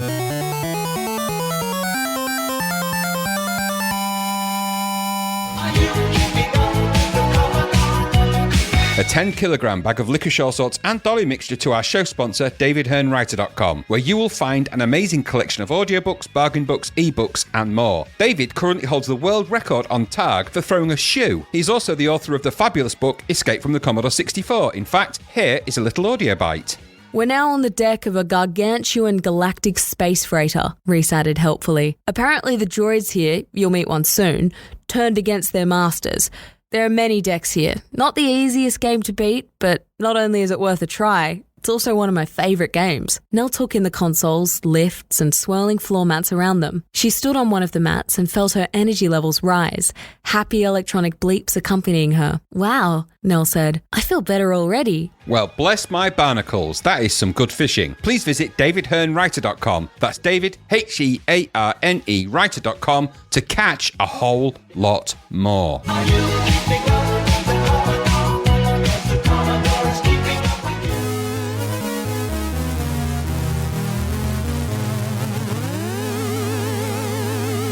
And we are back. We've got 5 games, as I said, 5 games to get through, and that covers us for all of March. That's March done. And as I said, it's 101 games. Did I say that? 101 games we'll have done for March, January to March. Crazy lot of games. So let's get through these last 5. Let's waste no more time and get into them. Graham, tell us what it's like to be a code hunter. So this is another budget game from Firebird. This is coded by Gordon Hall, who also did Force 1 and The Pawn, P-A-W-N. And I wasn't just saying he does The Pawn. He doesn't. He made the game The Pawn. You don't know. You never know. The 80s were a dark and hairy time. Well, maybe. Graphics here are by Peter Tattersall. That's the guy, at least as far as I could ascertain, that did Akari Warriors and Miami Vice. So, interesting. With able assistance from Justin. Don't know his surname. Just Justin. Just Justin. Maybe he's just in time, maybe. Anyway, so Code Hunter then. Budget game, 83% it's got in Zap. Okay. Earth is in direct conflict with a fully automated Battlestar of unknown alien origin, orbiting 20,000 kilometers beyond the Earth's outer atmosphere. Baltar? Baltar. Possibly Asylum Welcoming Committee. No need to raise the shield. That would just look, hostile. Baltar. Your Welcome Committee is firing on my fleet. That's what they do sometimes when they get excited. Leave them be. Pay it no mind. That's how they say hello. That's how they say hello in Ceylonese. Small fires in docking bays are normal for them. That's how they share their love and express their feelings. Anyway, so this particular Battlestar of unknown alien origin, that's orbiting 20,000 kilometers beyond the Earth's outer atmosphere, is intent on destroying all organic life on the planet. The Battlestar's aggressive firepower has outmatched Earth's pitiful defense system, like clubs against guns. I love that. Clubs against guns. I mean, just really rub it in. The only way the human race is going to survive is to deploy a code hunter intruder droid into the heart of the Battlestar's computer complex and decipher the codes that will deactivate the Battlestar's defenses. Once these codes have been transmitted back to Earth, the Battlestar can be disarmed and destroyed by Starfighter Command. Yes. Woo. So in this game, the computer networks are constructed of a series of cubic nodules. Some of them bear signs indicating a specific function, which will affect your movement or status when you land on them. So there are little ones with H's on that are teleports, there's things that are off, and there's on, and I'll go through the mechanics of what the game looks like and plays. So the idea is you've got to make your way around the alien computer network, placing bombs on the nodules in the alien guard's path. When an alien collides with a bomb, it is destroyed, leaving behind its coded data, its precious lump of data. Which you can then pick up. Once the device stops spinning, you can collect that and move and collect its nodule, its juicy nodules. Once all the aliens have been milked of all their nodules, How have you managed to make a game about robots into something grim? I found a way. Nodules. I found a way. Once all the aliens have been milked of their juice and destroyed, the data device is collected. An indicator will show how many of the 16 levels you have completed. You press fire to continue to the next level. Of course, you are awarded points, the amount of energy you have left at the end of each network. The joystick here controls your movement around. You press fire to place the bombs, and then you've got some rudimentary keyboard commands like stop and abort and things like that. The graphics here are a classic arcade style, I would argue. Nothing too crazy. The paths are laid out in rows of a maximum of 9 nodes, with some rows having gaps and special nodes, etc. So the main window is the game. At the top is the current high score. And at the bottom is the current score, number of remaining lives, and the sector level. All in one screen. Very simple arcade-style logic. Yep. Now, there's something to be said about simple ideas done well. They always seem to do well when they get the formula right. Here, we have a single-screen platform puzzler, and it's got a simple notion. To control your droid with the joystick across the various nodes, place the bombs to destroy the aliens, and when they collect them, pick up the remnant, pick up their remains, pick up their juice, their lovely juice. Obviously, you move around node by node, so you can't just it's no scrolling left and right. You kind of sort of hop almost onto the different sort of jump maybe, I guess, onto the nodes. Yeah. And some of them are only allowed to do certain things. So you can generally, on the ones that are just plain, go and jump up and down and go on them left and right. But some of them have got arrows on and indicators, which means you can only go the way they dictate. And if you land on it, they will push you to the left or right or push you up, and you get the idea that you can't just run around dropping bombs. You've got to think about where you're going to place them and try and get out of the way and things like that, which makes this quite a nice little sort of chasing platform game. Yeah. There's also a nice atmosphere to this game, and it's presented nice and simply. Nice, sort of straightforward, simple presentation on the title screen. A decent, if somewhat melancholy and bit avant-garde music for this, but it suits the game. It's not something that's going to bother you because it's just kind of there for, ear filling. But it's all in keeping with the simple, pervasive logic of this game. The sprites are quite well drawn and actually, I think, decently shaded, really, for what they are, with some nice little sort of indications of rotating on them. So they have a little blob that goes around them. They look quite nice. Everything in the game hops about at a decent pace. So you need to think fast when you're playing this game to work out where you need to be. And there's no bugs that I encountered. It just worked nicely. So it's a single screen platformer where you hop about. We've played games similar to this, I think, in different guises. There's probably a little bit of Q-Bert logic maybe in this from one position. We've played others where you're hopping about different levels. Perhaps a bit of a throwback to some of the earlier games that we've played. Like that Collapse. Collapse, yes. And it's because it's going back to keeping things simple. Keeping things simple is a good idea. So I think the progression might be a little bit punishing in this. That's the only fly in the ointment. It's $1.99, remember, because obviously there's no save game here.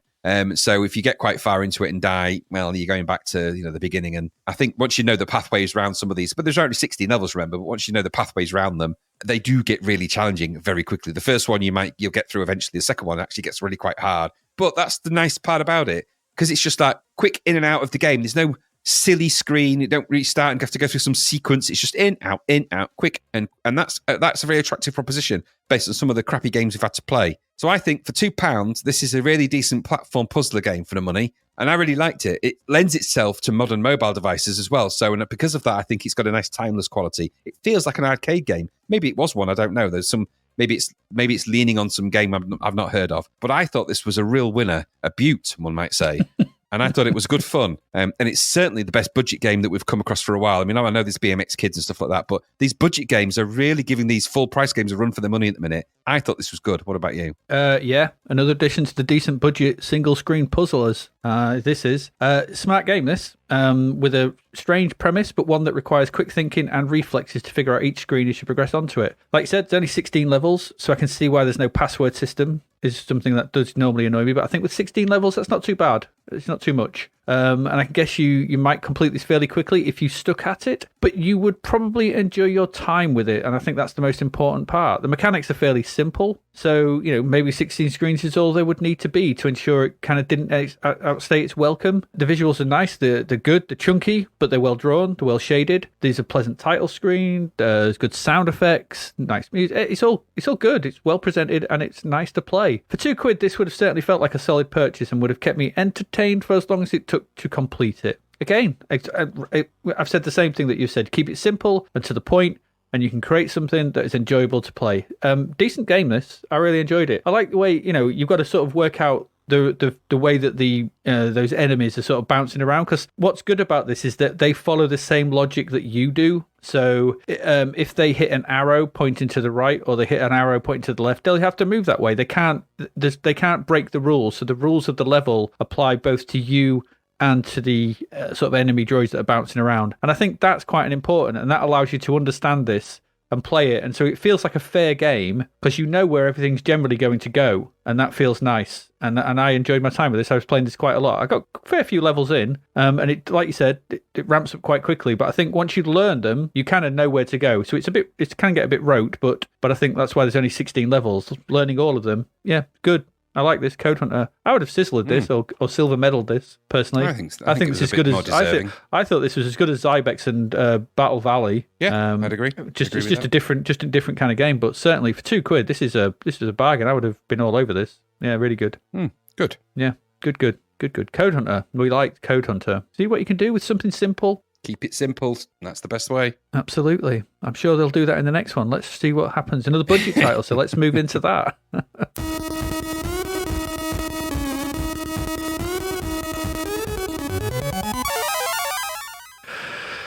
Okay. Droid Dreams. Well, this is another budget title. It's from Bug Bite, and it gives us a definition for the term dog egg. It really does. And then some. This has got quality written all over it, as you can tell from the back of the box, which tells us this is a shoot-'em-up arcade adventure with plenty of fast action, 20 different objects to collect and 6 levels. That's all it says.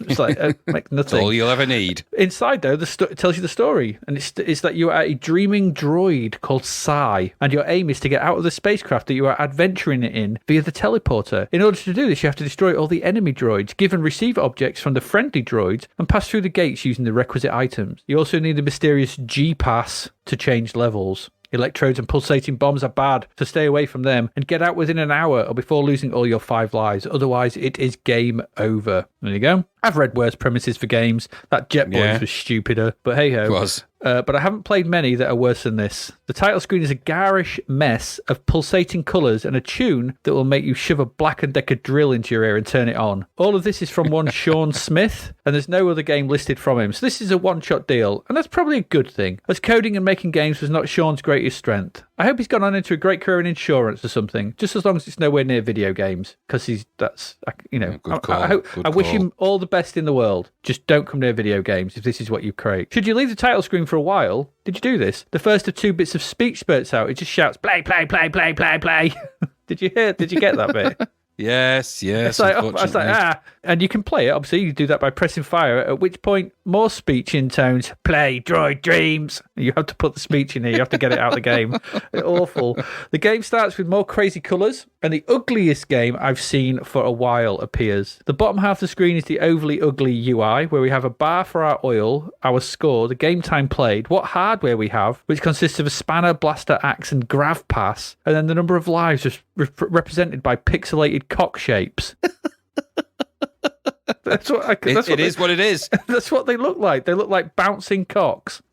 In true catchphrase tradition, you're just saying what you saw. Saying what I saw, absolutely. Roy would have approved at the bouncing cocks. The game at the top is a bi-directional shooter that is reminiscent of V, except far uglier in every aspect. Your droid floats in the middle of a corridor seen side on, but it looks like some kind of cross between a floating turtle and E.T. The backgrounds are rubbish and ugly and hard to make out, and within seconds, enemies whiz on from one side or other at random and shoot you, and there goes one of your lives. And you have to go through that horrible intro process again. Should you try to move, then you can move up and down and left and right and shoot stuff. Collision with stuff might kill you, it might not, it's hard to tell. This and Bravestarr in one episode is a lot to take. You know, these sort of side-scrolling shooters which don't do anything well. You can press F3 to bring up a map of the ship, but it's ugly and horrible. You can press F5 for help, but this just brings up some cryptic nonsense. Or F7 to quit, and I'd advise you to do this. Movement is horrible, the shooting is lame, the feeling of control is lacking, there's no semblance of coherence to anything that you're presented with. The enemies are ugly, random, and move far too fast for you to do anything and spew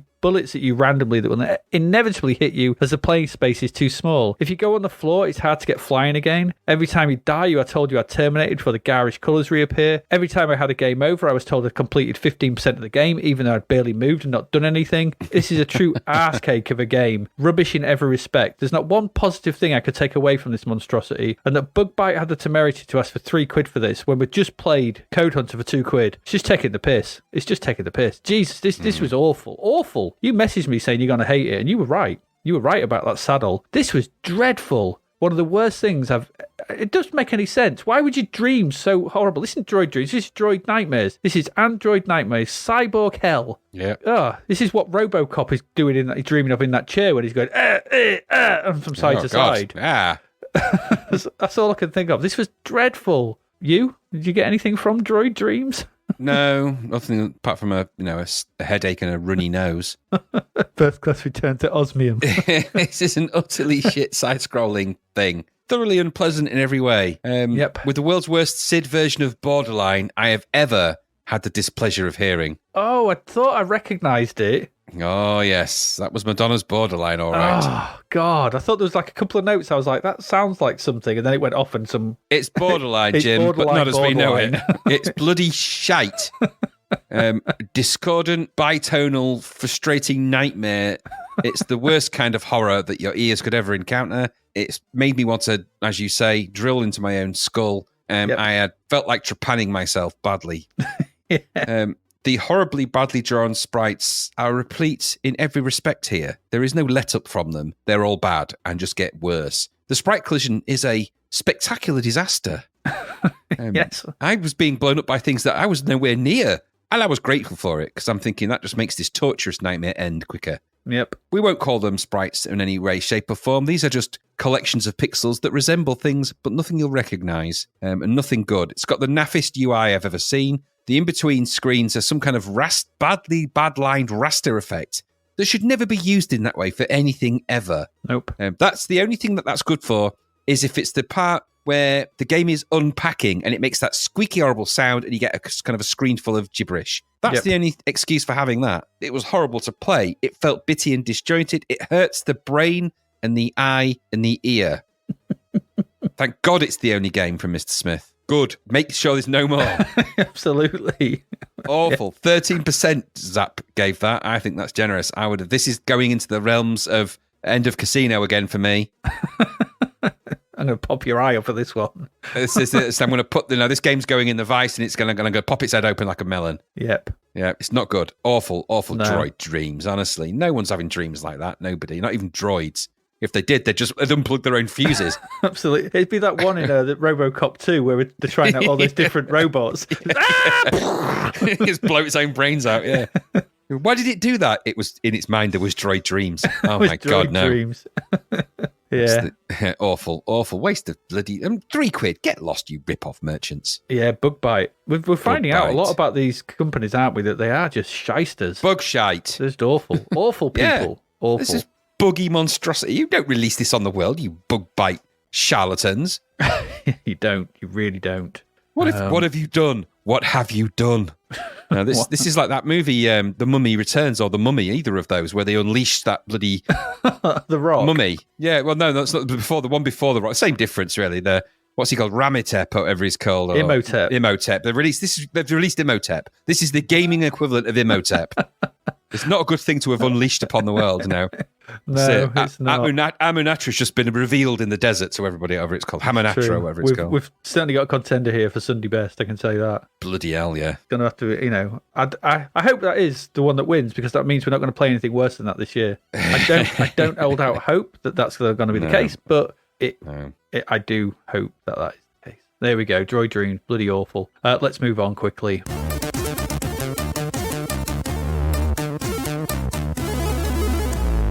And Graham, this bloody thing. Tell us about Mach. Also, tell us what Mach stands for. So, Mach is from Star Vision Games. Mach stands for Maneuverable Armed Computer Humans. Stupid. Maneuverable Armed Computer Humans. So, to be fair, that has taken some linguistic leisure domain. All right, that is proper. Someone sat there and gone, Mach, how can we make that acronym? What can it be? Armed Computer Humans is what's the M? Maneuverable. Manageable, multi, marmalade, multi-armed. Multi-armed, or massively armed. I don't know. Massively would have been anyway. Or don't what does call it matter? Mach. Sure, or you don't have to call it Mach. No, Big Mac, the maintenance man, was a Mac, wasn't he? But anyway, so this is coded by Thomas Zelikman. The graphics are Torben Bakasia. I'm sorry about my pronunciations. I don't know what language that is, and I don't know what I'm saying. So I'm just reading them as phonetically as possible. Yeah. Title screen Sam Hepworth, and the music is now. Is this Johan Bejegard, or I don't know how you say that? We've heard him before, haven't we? I don't know how you say the. I don't know, but yes, we have, and he's actually a very, very good musician. There's loads of great music. He's big in the demo scene, that guy. As well as the games and stuff. Great stuff. So I've got no problem with that. An evil robot called Nectron. Nectron the robot. Are there always evil robots out there? Who makes them? The Nectron Corporation have made a load of robots. What is this one evil? Yeah. All right, well, that one's Bob the friendly robot. Call that one Nectron. All right, but with a name like that, It's likely to be an evil robot if we call it Nectron, because they're not. You can't make an evil robot. They become evil if they become kind of sentient. Surely robots, you'd have to be programmed to be evil, which means the people that invented Nectron are the evil ones. Let's not go into too deeply into that though. No. Nectron's enslaved 3 planets. Enslaved 3 planets, he has. I don't know how or why. It doesn't matter. And it's the player's job to take on the role of the maneuverable armed computer humans. Oh, the Machs. Here come the for the Mach. Isn't it a song that? Na, na, na, na, na. Oh, Return of the Mach, yeah. Return of the Mach. And you got to free the planets. And to do that, there's 3 levels in this game. And you've got to shoot loads and loads and loads and loads and loads and loads of shit on each level to get to the next level. And in doing so, you win. That sounds like a porn euphemism. Free the planet. Free those lovely, lovely planets of all their lovely juice. Nodules. Nodules of juice. Anyway, so the action takes place in a multi-directional screen, scrolling stages, seen from the top-down perspective. What's that? What is that? It is, yeah. It's top-down. Top down. And the goal of, as I've said, the goal of the stages is to destroy a set number of certain types of enemy, beginning with the weak vacillators, followed by the more resilient and heavy-armed Gyphons, or Gyphons, and finally, large motherships. They don't have a name. They're just called large motherships. You could have given them an exciting name. Yeah, the Mahuvians. Have you killed the facilitators? Yes, we've killed the vacillators. What about the Gyphons? Yes, we've killed them. And the large motherships? We have, but give them a name. Anyway, there's actually quite a lot of other enemy types as well, I think, but those are the ones you've got to shoot, regardless of all the other crazies running around. Sometimes they drop power-ups that replenish your energy or give you extra weapons and stuff like that, or more powerful weapons. Won't really make a difference to the way it plays out. You just got to kind of fly around and shoot stuff. The game gets increasingly difficult as the number of enemies that have to be shot decreases, and believe you me, there's a lot of them. Especially in that towards the second and third level. You're going to be playing this for some time, doing the same thing over and over again. At the end of each one of those, the mothership starts appearing. And of course, then when you do that, you go to the next level. But thankfully, there's only 3. It's a return, Adrian, a return to the 360-degree shooter. We've not had any of them for a little while. Not like this. Not since we had Hunter's Moon. But unfortunately, Hunter's Moon exists, which kind of made all the other 360-degree shooters look crap. So Hunter's Moon exists. Therefore, if you're not as good as Hunter's Moon, then you're in shonky company. Yeah, what are you really? So the benchmark for these 360 shooters is extremely high. This one had, I think, multiple loading levels for reasons I can't explain or understand, but it did. It took ages to start for me. So when I went to start, it took a while. Presentation, this was okay. Had a decent title screen, if somewhat badly named, the game in the way it could have been, but it does have a decent presentation. The graphics and the feel of it aren't terrible here. That's not really the main problem with it anyway. And it does have a decent bit of music, but you're in strong company. You're in, you're going to go toe to toe at full price with Hunter's Moon, and you're not going to win with this. You're not going to. No. I sense, so the game plays out as I've described. You fly around, you control the spaceship with your joystick, shoot at stuff and keep shooting at stuff and keep shooting at stuff and shooting at stuff. Backgrounds are kind of meant to give you this idea that you're flying over a city, I think, because they've got kind of a very sort of skyscrapers going into the distance at the bottom, but the perspectives all kinds are wrong. Yeah. And as you fly over a building like that, the building perspective would change. Yes, it would. And it doesn't in this, so that kind of breaks the idea of, I can see what they were trying to do, and with a C64, okay, but you know what? If it's going to look stupid, here's an idea, don't do it. Just do it flat buildings with shadow. Would have made so it's an orthographic camera then. Yes. I mean, I sensed a bit of demo logic in here because the opening sort of title screen has some raster bars going around, and I thought, that looks like it actually looked a bit like an intro. And I thought, ironically, when it started, that I was still on the intro I've loaded for the cracked game that we had. So I kept pressing the space bar, and I was like, that's the actual game. Fair enough. Okay. Just because it had that kind of vibe. Visually and orally, this is things to like here, I suppose.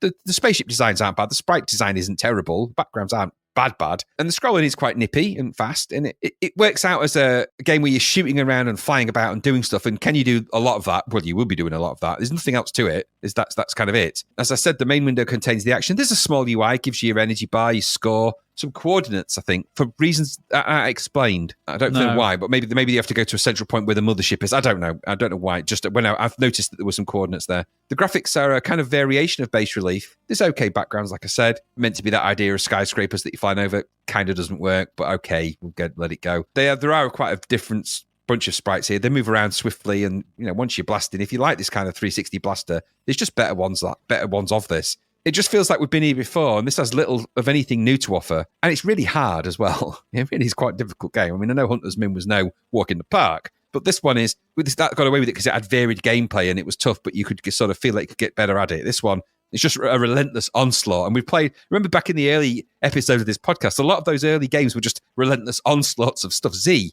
was a relentless onslaught, wasn't it? And a few others like that. But this is full price. So it really, on the shelf, you're going toe-to-toe with Hunter's Moon. And if you did get this and pay full price for it, and when you loaded it up after you'd laughed yourself silly at the stupid name, which you would probably have known from the box, maybe if they could fit it on the side, you'd be looking at it and your mate would come around who'd got Hunter's Moon and go, wow, that's great. That's really good. Try this one. You'd go, and you'd be thinking, why didn't I buy that? Because it's way better. Middle of the road score. Yeah. You chose poorly. A middle of the road score for a middle of the road game. It's 48, pretty much bang on 50%. That's all it deserves. Full price though. Yeah. That's a bit of a kick in the old planetary balls. That one. Did you like Mach? Not really. Did you feel like you were maneuverable and armed? I felt like I was a computer humanoid. It's a knockoff version of the last mission, isn't it? So that arcade. Yeah, same logic. That's what they said in the Zapped review. So which in itself wasn't particularly good. So this unsurprisingly is not that good. You copy a game that's not great. It's like you better improve on it, and you haven't. Yep. As you said, there's some nice presentation, and so front end is nice. The music throughout is a standout feature of this. That's good. The visuals they're okay. The game itself is boring and repetitive. It's that 8-way shooter that never communicates. I couldn't understand really. I knew I had to shoot, with lots of these things, but it just kept changing and numbers kept going down or up and stuff just happening. And I don't know, and soon I was dead. It doesn't really communicate what it wants to the player very well. So because they all had different names, the Gyphons and the facilitators or whatever, it just was like, what's going on? This just let me shoot stuff. Just either give me a proper goal or but it's just the controls are okay. I mean, they're 8-way, but really I want some subtlety in how I turn these days rather than just standard 8-way directions. So I want left and right to turn me a bit and forward to shoot, and I want that. Like I think that's what we got in Hunter's Moon, wasn't it? I think. So, yes. So I want to turn rather than just point in a direction and fly that way. I don't like that, and I just don't like the way that works because there's no finesse or fine control over where you're shooting. You've got 8 directions. No. That's it. It's an average blast of this, as you said. Some okay music, and there's very little more to be said about it aside from the stupid acronym name, which is very stupid indeed. It's STUPID. Answers on a postcard, please. What that might mean. Yeah, if you can come up with an acronym for stupid that describes this game, well done. Mach, many armed. What was it again? Multi-armed, mechanically armed. It's maneuverable. Computer humans. They're robots to you and me, those, but let's call them what they are, computer humans. Some guy's like, is this a robot? You've made it. It's a computer human, I think you'll find. This is the equivalent of that guy in Aliens going, we prefer the term artificial person. You're an android. No, you're a computer human. I'm a computer human, I think you'll find me like to be called. And I've got maneuverable arms. I'm moving my arms right now. In the context of that conversation, Aliens, he goes, because he says, doesn't he, was it a Cyberdyne model? Oh, the old 28.2s, they were a bit twitchy. If you want to be known as a synthetic human, don't refer to your colleagues by their designated serial numbers. Call him Bob. Bob, or Fred. But Fred was always a bit twitchy. Was he a 635 model? Oh, they were always crap. Absolutely. Like, you're a robot. They had a real sort of programming book where they would want to ram a magazine into people's mouths. They never did iron that bug out. Yeah, there was that one problem. Everyone brings up that problem. Right? It's like, oh yeah, I'm going to kill the first officer on the ship or whatever she was. Everything I can do that's right, but as soon as you give me a magazine, it's in the mouth. It goes. You ask him to do one job, and he then tries to sacrifice the entire crew for the sake of an alien. You're going to hold it against this company forever with that, are you? Right. One mistake he made. One mistake. All right, many mistakes. Mistakes he made. But, he was still a computer human, and you'd do well to remember that. Yes, you would. Now, maneuver your arms. Your highly maneuverable arms. Maneuverable armed. Just makes no sense. Well, I'm maneuverable and armed. Well, no, I've got arms and I'm maneuverable. I'm not armed with anything. But... I'm just looking at the title screen of it, the sort of loading screen as well. They're wearing man nappies. Yes, they are. It's Return of the Man Nappy. We've not seen that for a while. We've not seen that since that Birdman. That's true, yeah. Since, what was that? What was that? That was our crap vote of the year, wasn't it? Yeah, it was the bird bulge. Yeah, it's the return of the bird bulge, but in new pants. Well, this is multi-armed bird bulge. Computer humans, not robots. Remember, computer. Please, we prefer the term computer human. I mean, not even allowed to call them what were they in that called the crappy game? There wasn't replicants. What were they called? It was Repli droids. Repli droids. Are you a Repli droid? No, I'm a Repli don't.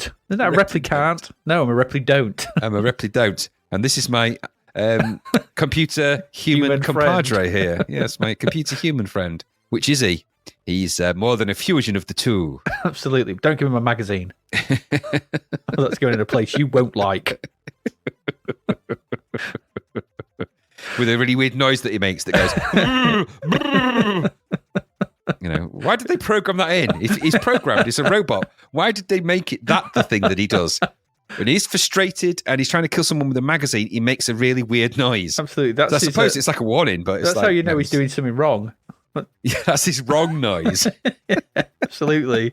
Just out the corner, just in the background, you suddenly hear, oh, he's doing something wrong again. What's he doing? How unnerving would that be if you're on a science mission and you're doing something really delicate and he malfunctions and starts behind you like, Christ's sake, Ash, bloody shut up. You didn't make me drop this precious egg. I'm not looking over it because never look over an egg.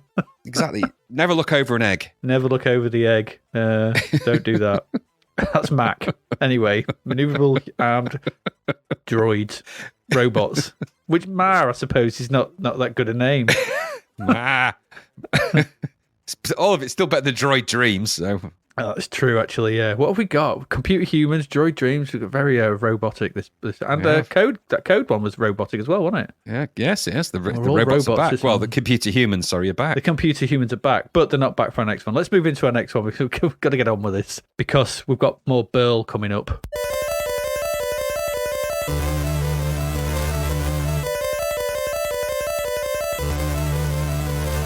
And our next one is an arcade conversion. It is Rastan Saga. Rastan Saga. Originally from Taito. This was released. You always say it that way as well. You have to. Every time. Taito. This was released in the arcades in 1987 under the name Rastan. The plot of the arcade goes that you are Rastan the Barbarian on his way to kill a dragon in his lair. On the way, you kill loads of enemies. That's it. That's the arcade plot. The home console version has fleshed that out somewhat, with the action now taking place on the planet Marana. Rastan has recently thwarted the plans of the evil wizard Karg. Suffice to say, the wizard is not happy, so he unleashes all the demons of hell onto the world. Rastan, being the leader and mightiest of the local barbarians, sets out to kill all the demons, and then Karg, who has taken the form of a mighty dragon. Right. It's over-egging the pudding somewhat for this. Too many eggs in that pudding. Way too many eggs. Somebody's looked over all the eggs and pudding them. That is, honestly, that's just egg pudding. That's all egg. Yeah, this port is from Imagine, was coded by John Megan. He did Slap Fight and some other stuff. It's got graphics by Jane Lowe, Martin McDonald, and John Palmer, and music by Martin Galway. The home version follows the layout of the arcade version pretty faithfully, with similar level layouts and style of play. This is essentially a right to left 2D hack and slash, with hordes of enemies awaiting death at the end of whatever weapon you may be wielding at the time. The game starts with a Barbarian Brown loading screen. Barbarian Brown, by the way, is what I've called Warhammer's shade. It's what I think we have. They do have the Barbarian Brown going on, because it was the Gauntlet 2 loading screen used a lot of Barbarian Brown. This has Barbarian Brown. And I'm hoping that the loading screen for when we get to Barbarian 2 has more Barbarian Brown. No, I don't doubt that there is. And it's got a really basic looking title screen, like a lot of these arcade conversions do. Pressing fire loads in the first level. It's another multi-load arcade conversion, so it is what it is. Seems to be the de rigueur at this moment. So once in, you'll notice that, as expected, the quality of the visuals have taken a turn for the worse. The sprites are not terrible, but it looks like someone's got the arcade sprites and really turned up the blur on them. That's what they kind of look like, as they're recognisable shapes. Not the music band blur, but the actual blur. Just, they've just gone heavy on the Gaussian, but all seem very blurry and indistinct. Blursian's a good word for it, actually. Blursian, yeah. The backdrops, though, have been reduced to the colour black. For the most part, with some grey mountains along the top. It's like, makes sense. Are you going to do any of that bottom bit? I have. It's black.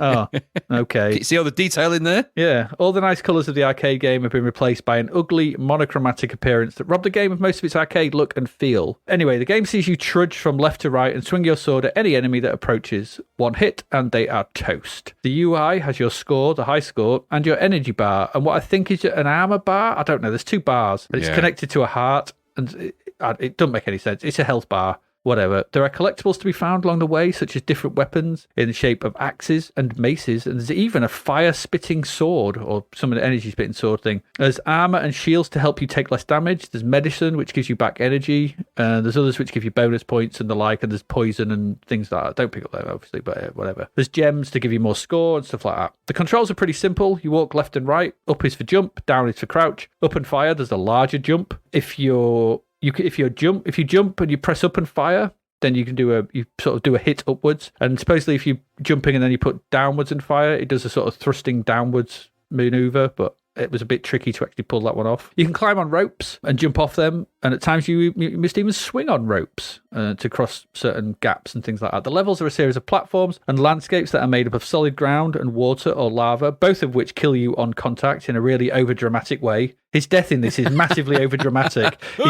He's gone to like the Bertolt Brecht school of death animations, because he dies like, "Aye!" He really feels his death, doesn't he? He does. I'm sampling that noise, and that is reappearing in this podcast.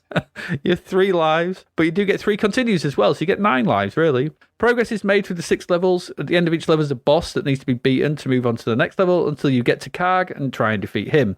That's it. This is arcade. It's, move left to right, kill everything. So is this any good? The game does resemble the arcade counterpart. It does, and the levels are quite faithful. They're actually quite similar, but it seems to be quite buggy, and even fatally so at one point. Yep. In my own experience playing this, first time I played this, after going barely any distance into the first level, I was suddenly transported to the palace area at the end. Yeah, it does that sometimes. And then upon moving a couple of levels through that, I was facing the boss, and that was the level done. I was like, what's just happened? I don't know. I restarted again, and I had to trudge through the entire level. I was like, because I looked at the arcade game and went, God, they've cut this down quite a lot. But then when I played it again, all the levels sort of opened up. I was like, actually, they haven't. It's all there, but wish it won't. More importantly, widely reported, I didn't get there, so, but this is supposedly common knowledge, is a bug on the 4th level with a swinging rope that is impossible to get past, thus making the game impossible to complete without cheats. So that's not great. So that's the second game we played this week where you can't complete it. That's really bad. I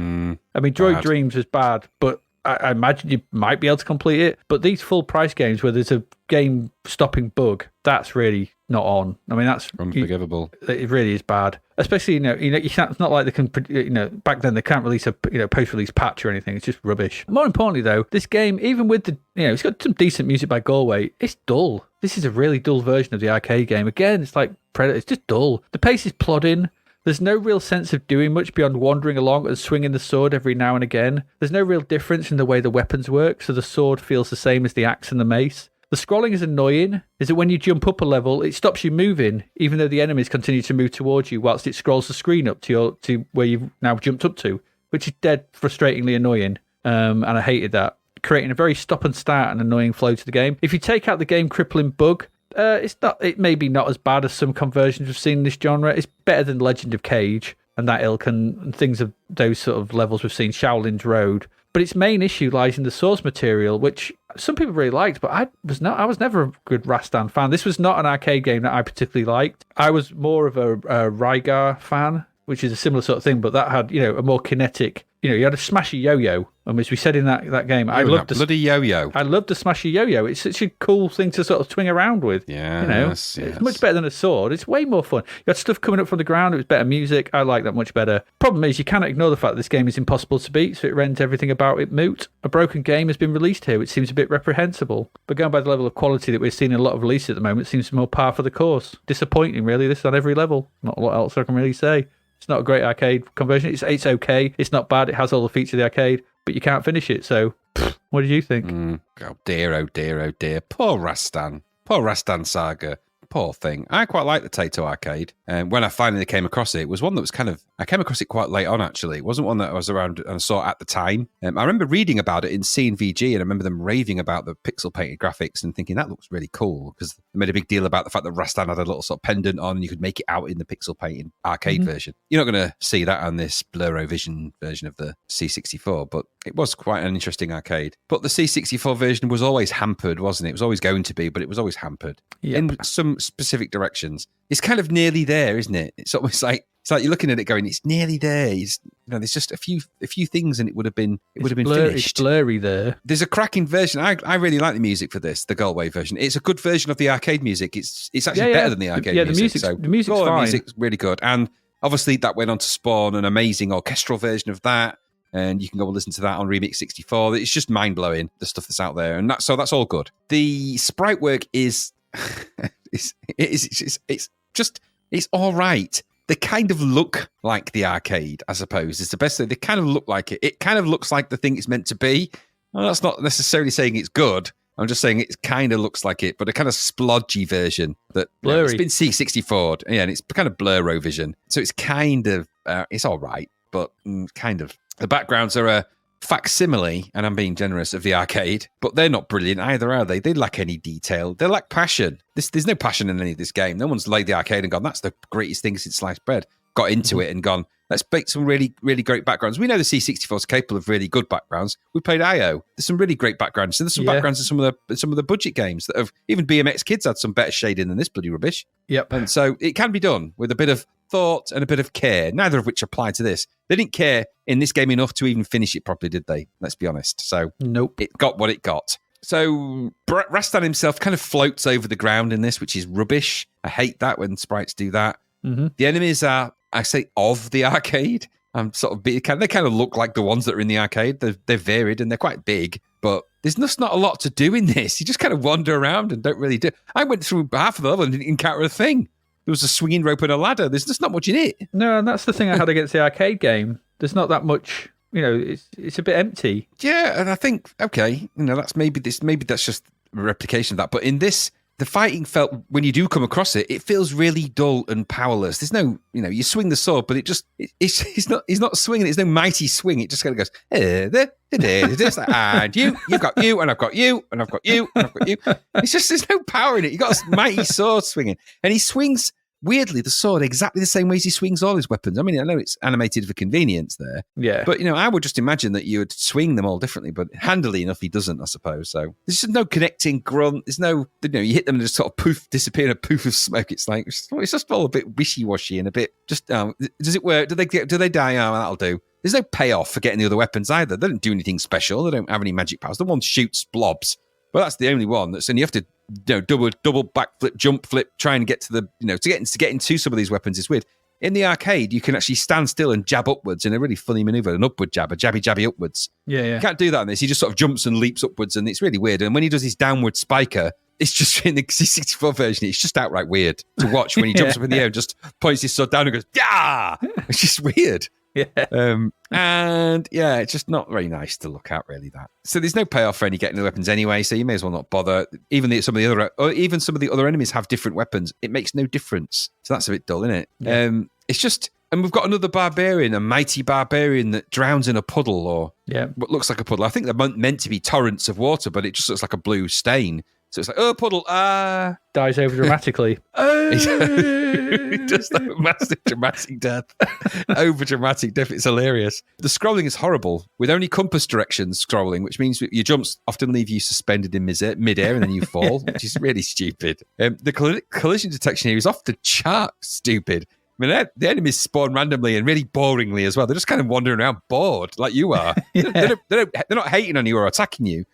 You're just kind of there, and they're kind of wandering around. They just appear at the top of a thing. They don't jump down, really, unless they have to. They don't move around. And one of them got suspended in midair and then just kept killing me because he was sort of frozen. I couldn't reach him with the sword and get him. I couldn't do me upward jabby because it didn't work. So he was just stuck there. So I couldn't get past him. So I was like, right, bug. None of the enemies are in a desperate need to attack. They're just kind of wandering around. None of them. Even the enemy at the end of the gate is just like, I'm just going to float round. Yep. What is? There's a Rastan. Shall I bother with it? I got an endless loop of snakes spawning as well on the second level. Start the second level. If you don't, there's two snakes come on. If you stop just a certain point, they just constantly spawn forever. You just crouch down, slice. Oh, got you. There's the super repetitive logic of this. There was the world's slowest upward door in that second level. This door thing that went up at steady block frames of animation. It didn't scroll up and down. In the palace. Block. It was like, no, that is very difficult to avoid. I must go under that slowly to make sure that I don't get hit by that slow-moving door. Right? To create some drama, I will go under this it's slowly. It's so bad. I There's might no not drama make it. in this. I might not It's make hilarious. it. So the whole game is dull, and even duller, isn't it? Yeah. And brown and dull. So many Barbarian issues brown. here. Yes, I suppose it's like it's the arcade is in there. I think maybe 2 or 3% in there somewhere. No, it has the someone sort of started the process off, I think. But this is not finished, I don't believe. The music might be, but the rest of it isn't. It's a buggy, unfinishable waste of time, which is terrible for a game of this licensing caliber and this expense. I am surprised Zapped gave it 42% for a game that's unwinnable. That's a bit silly, really, isn't it? Yeah. I think this is, I don't know, an average arcade, I guess, really begets another average game, but this is below average. This is just boring. Just why would you do this? Imagine if Conan the Barbarian was like this. He just wandered around. There was no imperative to engage with anybody. Just like, shall I, kill them now? Don't matter. It'd just be rubbish. No. Over dramatic barbarian though is something I would like to see. That is a little comic strip in the making. That. What are you doing over there? I am fighting them. Hey. Oh, they have wounded me. That's too much energy in his swing. It's like, hey. Do you want to put more effort into that swing? Because you're not going to chop anyone up with that. I need to save all my effort for my death. I'm going to kill you with a mace. Hey, you're swinging it exactly the same way as you swing a sword. That's weird. A different weapon, different weight ratio and everything. I know. Yeah. No more now. I think Rastan Saga is just no. Rastan Saga. No, not good. Anyway, let's move on. We've got one game left, and we'll see how we get on with this, which I'm going to think is not very far, but we'll see.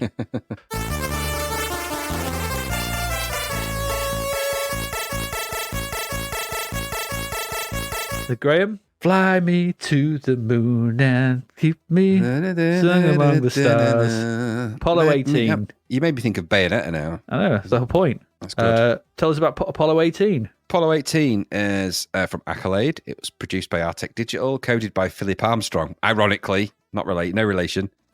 Or maybe he was, we don't know. Lisa Mendoza was back again. The graphics are Grant Campbell. Design is Rick Banks and Paul Butler, with the music by Paul Butler. That's your cast and crew. That's your cabin crew for this evening. Okay. So I suppose this is best described as a space simulator, rocket launch simulator, space flight simulator, moon landing simulator. It's a simulation of those things. Here you take control of an Apollo 18 mission to the moon, and over 7 submissions oversee everything from launch to re-entry. Over a 9-day mission, you must lift off, get into orbit, dock the lunar module and command module, correct your course, recorrect and set your trajectory, land on the moon, go for a moonwalk, blast off of the moon's surface and redock with the command module, go for another spacewalk, correct the course again on your trajectory, and then return to Earth and re-enter the Earth's atmosphere and splash down. Simples. Do it in an heartbeat. Yeah, easy peasy lemon squeezy. Mm-hmm. Show me where the launch button is. Each of these is independently controlled with key-specific keyboard commands, joystick commands, and other items, and all work completely independently of each other, so there's no coherent logic to a simple one control system for everything. Every single part of this is controlled differently, and things must be correctly sequenced and controlled. With every single item, there is very little margin for error. You make a mistake, and if you can't abort the mission, that's if you're lucky, you might be able to abort it. Otherwise, it's the worst case scenario, and kaboom, you've got little astronaut skeletons floating around in space forever. That's a bit grim. No, you don't want to do that. You don't, no. So each of the stages has different graphics, and all the way through there is atmospheric and oddly realistic communications from Houston and NASA. Pretty good, that. It sounds and feels like they put a lot of energy into getting this as great as they could for any budding astronauts, which I'm guessing because this is a real love story to that kind of Apollo moon mission type idea. There's a lot of detail in here. Also, if you had any doubts about how dangerous and tough all of this is around space travel, I can tell you this simulation will compound that idea and make you never want to go into space for the rest of your natural life. Mm-hmm. It will also make you want to smash things, because as atmospheric as this game is, the team that made this forgot about the audience and who's going to play it. They forgot that at some point it's a game and it needs to be fun. You're not actually taking astronauts into space. Okay? You're not actually doing that. So, the game then. Now, I have to be, full disclosure, I never made it to anything. I never even got the rocket off the Earth. Because this game is this simulation is really, really, really hard. It comes with a very extensive manual, which you need to go through And the manual does give you all the details of all the things you need to do, but doing them, that's a whole different ballgame. Yep. So I'm going to explain the bit that I did and then I'll talk a little bit about, because I YouTubed a bit of the game to see the other stuff. I never got there. And then I'll give you a little bit of thoughts about what I think about the bit that I could get to, because I think there's probably a lot to this. And I got ready to experience a whole bunch of that. All the graphics that I saw in the bit, obviously I never got into space, looked the part, and I think captured the feel of there was an exciting feel to this game. It did feel quite serious. And because of that, it sort of worked. When you hear the speech samples, which there's plenty of, they do have that nice sort of, because they're obviously crap quality anyway, because it's old and it's coming out of a, God knows what, a Sinclair Spectrum speaker, I think. So you get that very much into that kind of, launch vibe, and that it has that kind of tonality to it, and that really works here. It works to its advantage. So it sets a strong atmosphere. But there's still issues with this, isn't there? You must prime all the engines and switches before each launch. Okay, fine. But it's a tedious exercise of pressing the up arrow and then pressing return until you have a green go listed at the bottom. Yep. So there's no logic or puzzle to solve. You just got to go and keep clicking things until it says go and then press your fire button. Then you'll get to the launch pad and you've got to try and launch. And essentially, you've got to press the fire button as a micro gauge on the right-hand side, bottom right, moves left to right, akin to kind of a power bar in a golf game. And each one of the little stages of the launch is one of these, at least at the first four, this little power gauge that goes across, which is kind of like your error meter really as well. So you have to press the button as the micro gauge moves left to right. And when you press that, there's like a center line, and you can either be just press it bang on the center line, which is all good, or you can be slightly before it, not so good, or slightly after it, not so good. And if you accumulate too many befores or afters, it adds up to a certain ratio of error to perfection, and you're going to have to abort the launch. And if you do that, then you've got to go through the whole rigmarole of pressing the up key, going through all the settings, wait till you get the go, and then you've got to go through this again. Now, I can tell you, it sounds like, well, it's just a power gauge going up. It's really easy. It ain't. It will drive you mad because you've got to do it 4 times initially. Okay. And remember that your margin for error is very small here in this game. So if you make an error, if you go too early or too late too often, you've got to abort, the rocket will explode, and it's back to the start. Even if you get the rocket launched, and assuming you get past the first wave of button presses, then you've got to control the roll and trajectory with the left and right of the joystick and keep the indicator in the center for that as well as, so you've got to keep it on the nominal line for that, as well as then the little power bar starts scrolling across as well. So as this thing's launching off into the atmosphere, if you don't control the roll, it starts to launch in a really weird direction. So it starts to sort of, you're going to miss your trajectory window, and that thing ain't going to get out the atmosphere and you're going to explode. So you've got to get that right. Mm-hmm. If you don't press the button at the right sequences, you're not going to disengage the retro rockets and all those things. And so, boom, you're going to explode. So that you're not going to get that right. It's back to the start again. And there's a whole load of this. And bear in mind, this also speeds up the intensity of these things as well. So as this rocket's getting further and further and further into the Earth's atmosphere, which is on this graphic display, looks quite the part. Not that you'll ever necessarily see that because you're so intent, focusing really hard on the tiny bit that you've got to control. Yeah. You don't see all that wonderful glory. You don't see the great graphics. You just focus on this little dial trying to keep it. And I can tell you, it's now impossible to do. I tried it loads and loads of times. I really wanted to get further into this. I wanted to see what it was like to get this Apollo 18 rocket into space. I could not do it.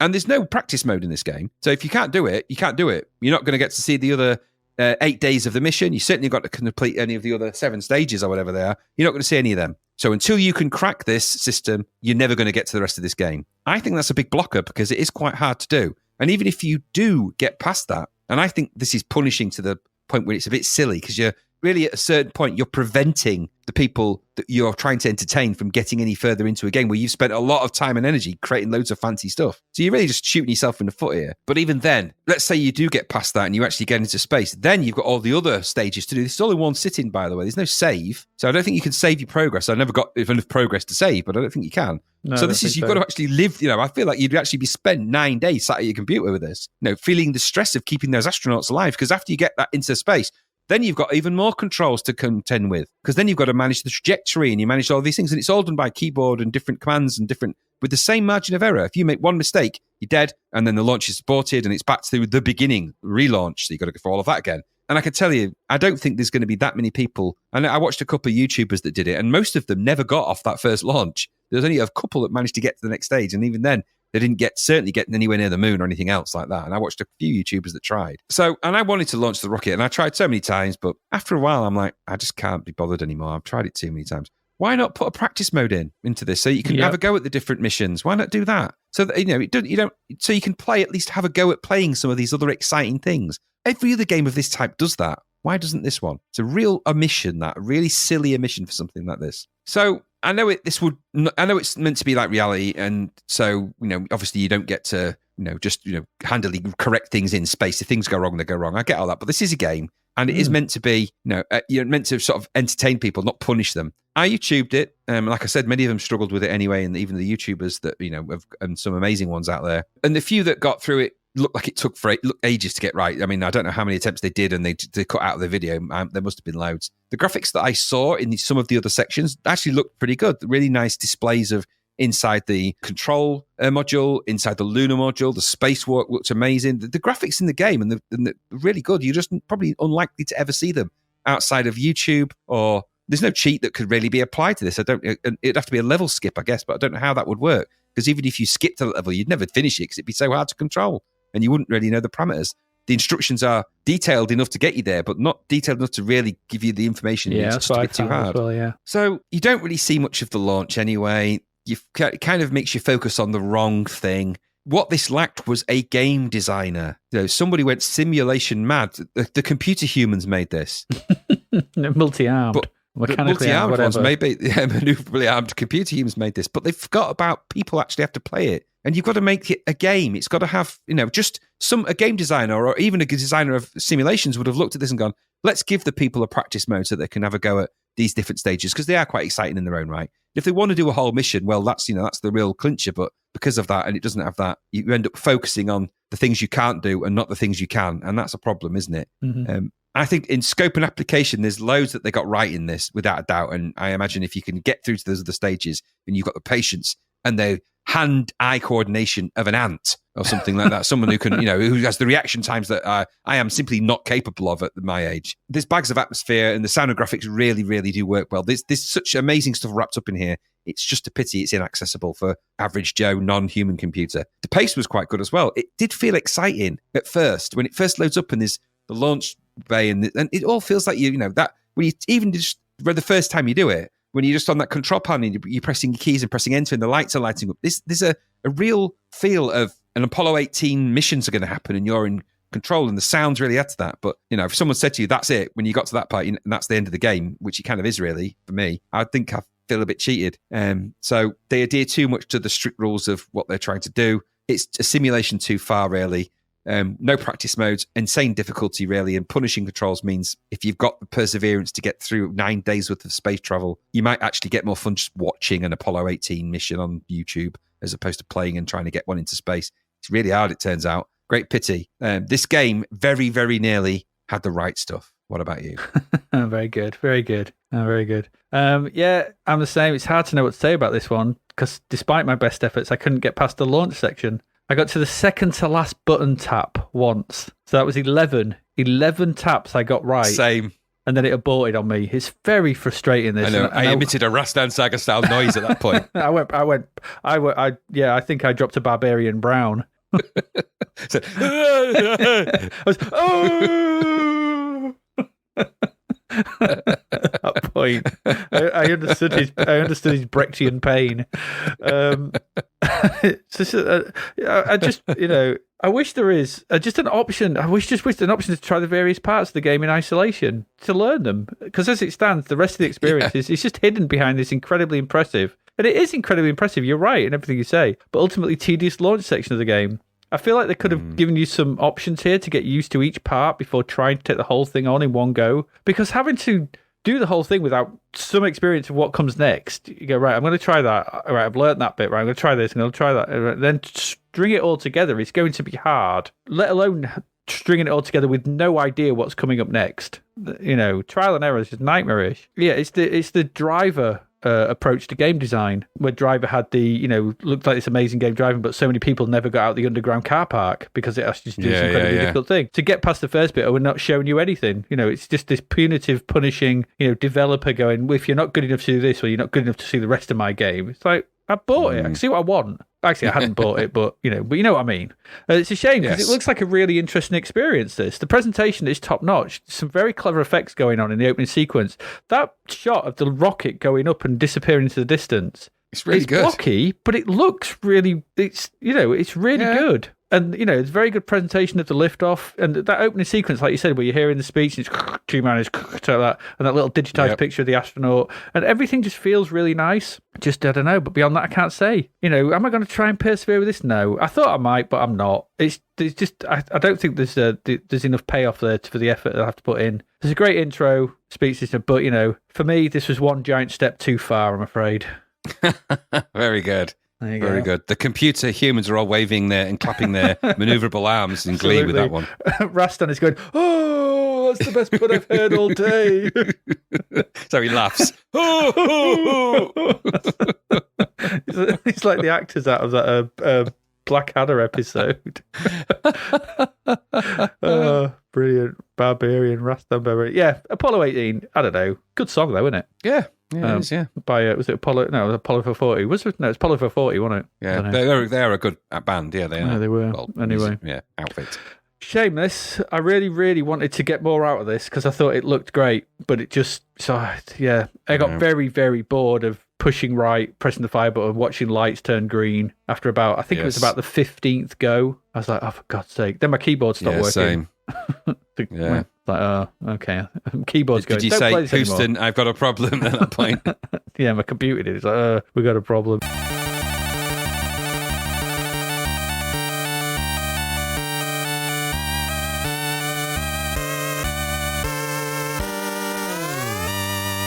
But anyway, there we go. That's it. That's our last game. And that's it. That's March done. What have we looked at? Predator, which lacked all the atmosphere and all the oomph and some of the logic. Everything to do with it, and was broken. And had a Predator that looked like a turd. Yeah, just BMX Kidz, which was a decent budget racing game. Bravestarr, which was not good. Brave Starfish. Jetboys. Boys. It's a CRL game. And that's all you need to know. You know what it is. Code Hunter, that was good. Yeah, good little game. That's good. Droid Dreams. One. That isn't. That's not good. That was bad on all fronts. No. Mach, computer humans. Remember, they prefer the term computer humans, please. Absolutely. Rastan Saga was so good. I've trod in a puddle. Oh. One potato, two potato, one potato. Oh.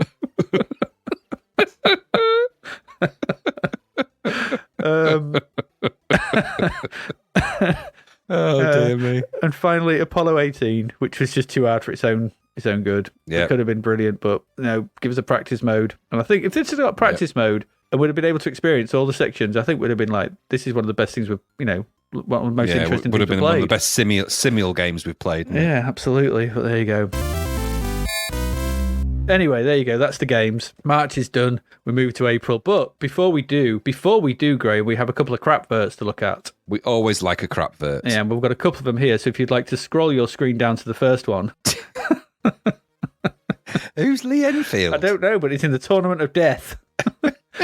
Does anything of that image say Tournament of Death to you? No, he looks very disgruntled. He's a knight, isn't he? A knight in holding his lance. With a shield, and there's a castle in the background while he's looks like he's portrayed on a pack of cards. For reasons I can't fathom. Yeah, why is he stacked on top of loads? It's like there's loads of pictures of him, and that's like Polaroids of him. Yeah, it's like if you flick through him, he gets more animated. It's like face goes from troubled to happy by the end of it. It's like, he is deeply troubled. They've clearly basically gone into the film Excalibur and taken a still and redrawn Lancelot from that a little bit there, because that looks a lot like Lancelot in that. So this tonally is all over the shop. That Lee Enfield font at the top, it looks like something you'd see on it's like the blind darts date game. It's like the blind date font. It is. Or some kind of it's a neon font. It's a neon font for a game show in the 80s. It doesn't shout knights in shining armour, does it? Nothing does. It's like I'm expecting to see the word cocktail written in that. Yeah, exactly. So the plot of this is Lee Enfield in the Tournament of Death is the second in the time troubleshooter series, in which our hero finds himself in the 13th century. His adventure takes place in the castle of the Count of Savoy, where the Holy Shroud, one of the world's greatest religious relics, is kept under close guard by the soldiers of Yellow Shadow, Lee's sworn enemy. It's all stupid. Why? I don't know. This doesn't look very good from the Soldiers of Yellow screenshots either. Shadow. Do they eat yellow snow, the Soldiers of Yellow Shadow? I don't know. Why have they got yellow shadows? They don't sound very menacing. No. Just, what? Shadow isn't yellow. By definition, it can't be, can it? No, I don't think so. Leah's been instructed to find this relic before Yellow Shadow destroys it. Now Yellow Shadow is a singular. Whatever. He will need a lot of courage and skill to fight his way through numerous rooms and hidden passages as specially trained guards, foot soldiers, and even bears bar his way. What? His chance to succeed is very low, but Lee Anfield is the man who likes a challenge. He doesn't look like he likes a challenge to me. No, and there are objects to find which will aid him in his mission. So it's up to Lee to prove them wrong. Prove who wrong? What are you talking about? Why had the Soldiers of Yellow Shadow managed to command bears? When did that happen? How did they do that? That's clever. Now, I don't remember reading any accounts of 13th century medieval times where they were attacked by a heavily armed pack of bears. Trained bears. I mean, that's very, very clever. That it's very the game good. itself in those screen grabs looks frigging awful. Yeah, it does. I think I think we've got this coming up next month actually, and it's got something like about 10%. Oh my god, is this a C64 game? Is it? Yeah. God. Yes. Lord help us, that is crap, isn't it? Yeah. It's who is Lee Enfield? Who was it? Do we know? No, it's the second in the Time Troubleshooter series. Never. Do you remember the first one? Where's the first one? No, I don't. But they did that a lot, didn't they? We've come across this before when they, this is the amazing sequel to a game you've never heard of. Does it exist? Well, I've got it. I've got a copy, so there it does. Maybe they did that thing what you were telling them to do, where they just kept the first one for themselves because it was crap. You've made a game, well done. Don't release it, and then they forgot to tell everyone that they hadn't released it. They haven't actually said what it's out on anyway. Well, you can get it at WH Smith and Boots though. Yeah, I love the fact that they've got that on there. It does. It immediately stamps time and place. If it had Woolworths logo on there as well, that would be the end of that, wouldn't it? Yeah, we know what that is. Yeah, no, it's the is that Troubleshoot series or something? It says at the bottom there. Yeah, I think so. Yeah, Time Troubleshoot series. I think terrible. And look, these are not the colours of chivalry in medieval times. Neon yellow, red and blue. No, they're not. At a jaunty angle. No, it is not. No, and his lance is obviously very lightweight because lances are big, heavy things. You need to be running at speed on a horse to sort of hoy them into view. Yeah. But just standing there with one casually means that it's either very small, and maybe he's grumpy because he's got a very small lance, and maybe that's just And he's like, it's not the size that matters. It is though, mate. When it comes to lances, Lee Enfield in the Lance Envy shenanigan. Who is Lee Enfield and why is he a knight anyway? And how did he get transported back? And why did that happen? And why did he do it for the second time? I don't know. These are questions we will find out when we play this game. Well, it says at the top there, it just says, he finds himself in the 13th century. How? Would he go in a library, come out the wrong door? Our podcast friend Gary once did that and thought he'd actually travelled through time and space. True story, that. He just got drunk. No, he went into a library in one door and he came out a different door and thought he'd warped to a different place because it's really funny. I'm sure one day he'll tell us all about it. He went into a library. This is a true fact. This is podcast friend Gary, and I'm not making this up. He went into a library to get a book, got said book, but he didn't exit the library the same way he came in. They had another exit, and he went out of that. And they got completely confused about where he was in time and space and thought he'd time travelled and warped to another reality. Just for a minute, he said. Just for a minute, I thought, where am I? I'm in a different reality. It's like, you're just at the other end of a library, you crazy person. Yeah. But our lives were meaningless and boring at that point, I think. Yeah, that's just true. wanted to inject some science fiction. That is true. And he was probably actually trying to escape from the blatant LP thievery that he's bound to have done from another library that's missing several albums now for the rest of time. Allegedly. Allegedly, yeah. But yes, it's not good. That's a classic, and all on a black background as well with his mad Polaroids. Who took that picture as well? Don't know. With what? Maybe it's one of the bears. Yeah. Maybe. Yeah. We've got another one. Now, there's some elements to this that I actually don't like. This is just, I don't know what this is. This just says, arg. Maybe he carved it. Maybe he means the castle St. Arg. It's just AAARGH, exclamation mark, arg. And there's a dragon-type creature and a horned cyclops, I think, or a horned giant in wrestler pants. He is just a horned man. It's just a one-horned man. It's just a one-horned man. And they're sort of emerging from broken arcades on either side of this, while beneath them, between them, a boy with a joystick looks on slightly shocked with pointy hair. And then it's from Melbourne House. I don't know what to make of it. I don't know if is it arcade fight? Is it a fighting game? Do you know anything about it? What is it? I think it's a fighting game. I think some kind of monsters. I think, and I remember something vaguely of it, but this doesn't really give much away, does it? Mono-horned men are an interesting thing to put into anything, really, aren't they? Especially fighting what must be a very small but muscularly armed dragon. That dragon goes to the gym. Yeah. He's been doing his arm curls. Yeah. He looks like he's got no wings.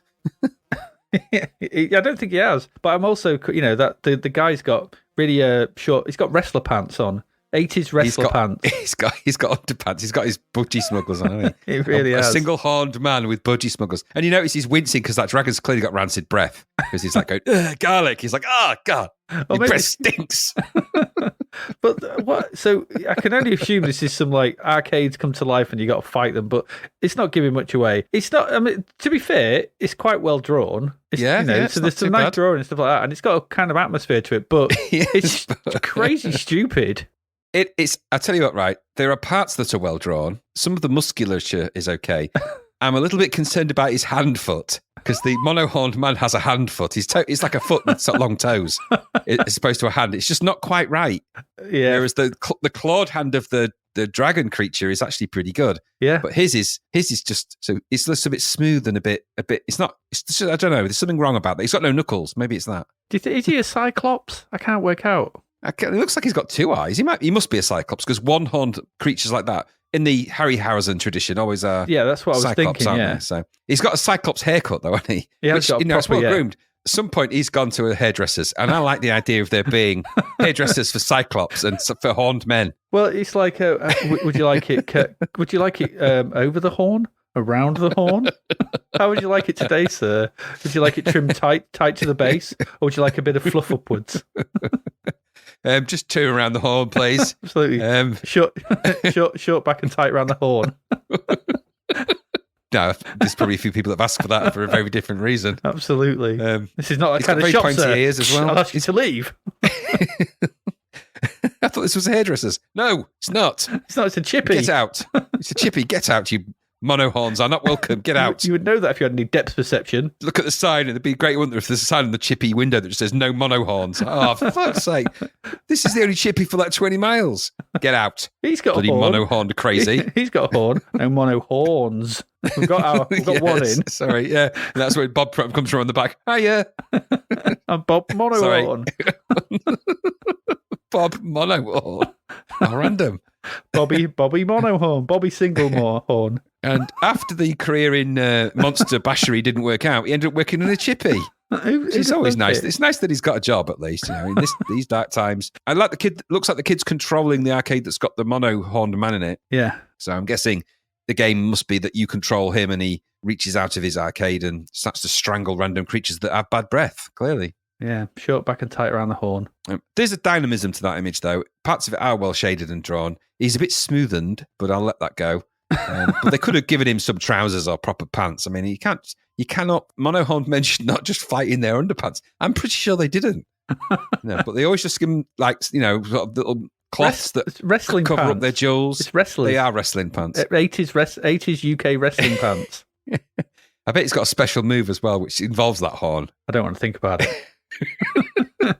It's a head horn as well, isn't it? Oh my god, he's going to do the head horner. He's bent low. He's thrusting upwards. That dragon's never going to be the same. He can breathe through 2 holes now. Oh, he's a eunuch dragon. He is now. That kid's looking very terrified as well. His hair's gone full Gary. That's podcast Gary's hair, isn't it? It's his he's got full kid and play, hasn't it? It has, yeah. And he's clearly got... Is that a quick shot joystick in his hand, do you think? I don't know. I'm not he's coddling sure. something, but I don't know. Anyway. I mean, it's by Melbourne House, so I'm not expecting good things. No. And I'm also, just as an aside, turn-up jeans with shoes and socks. It's very in the 80s, that, isn't it? Look at that. Very. Boom. And a white T-shirt. Shouts 80s. Yeah. Since when did Melbourne House rip off the System 3 logo, by the way? I don't know, actually. And does that say, is that 16? Is that a 16 hiding in that? Yeah, I thought that as well. What's that about? So is this Amiga? It says Commodore 64 in it. Was this, what's that about? I don't know. I'm sure we'll see this game at some point. I don't doubt. But there you go. That's ARG. Attack of the Mono-horned Man. ARG. Yeah, we got Lee Enfield and Autonomous Death and ARG.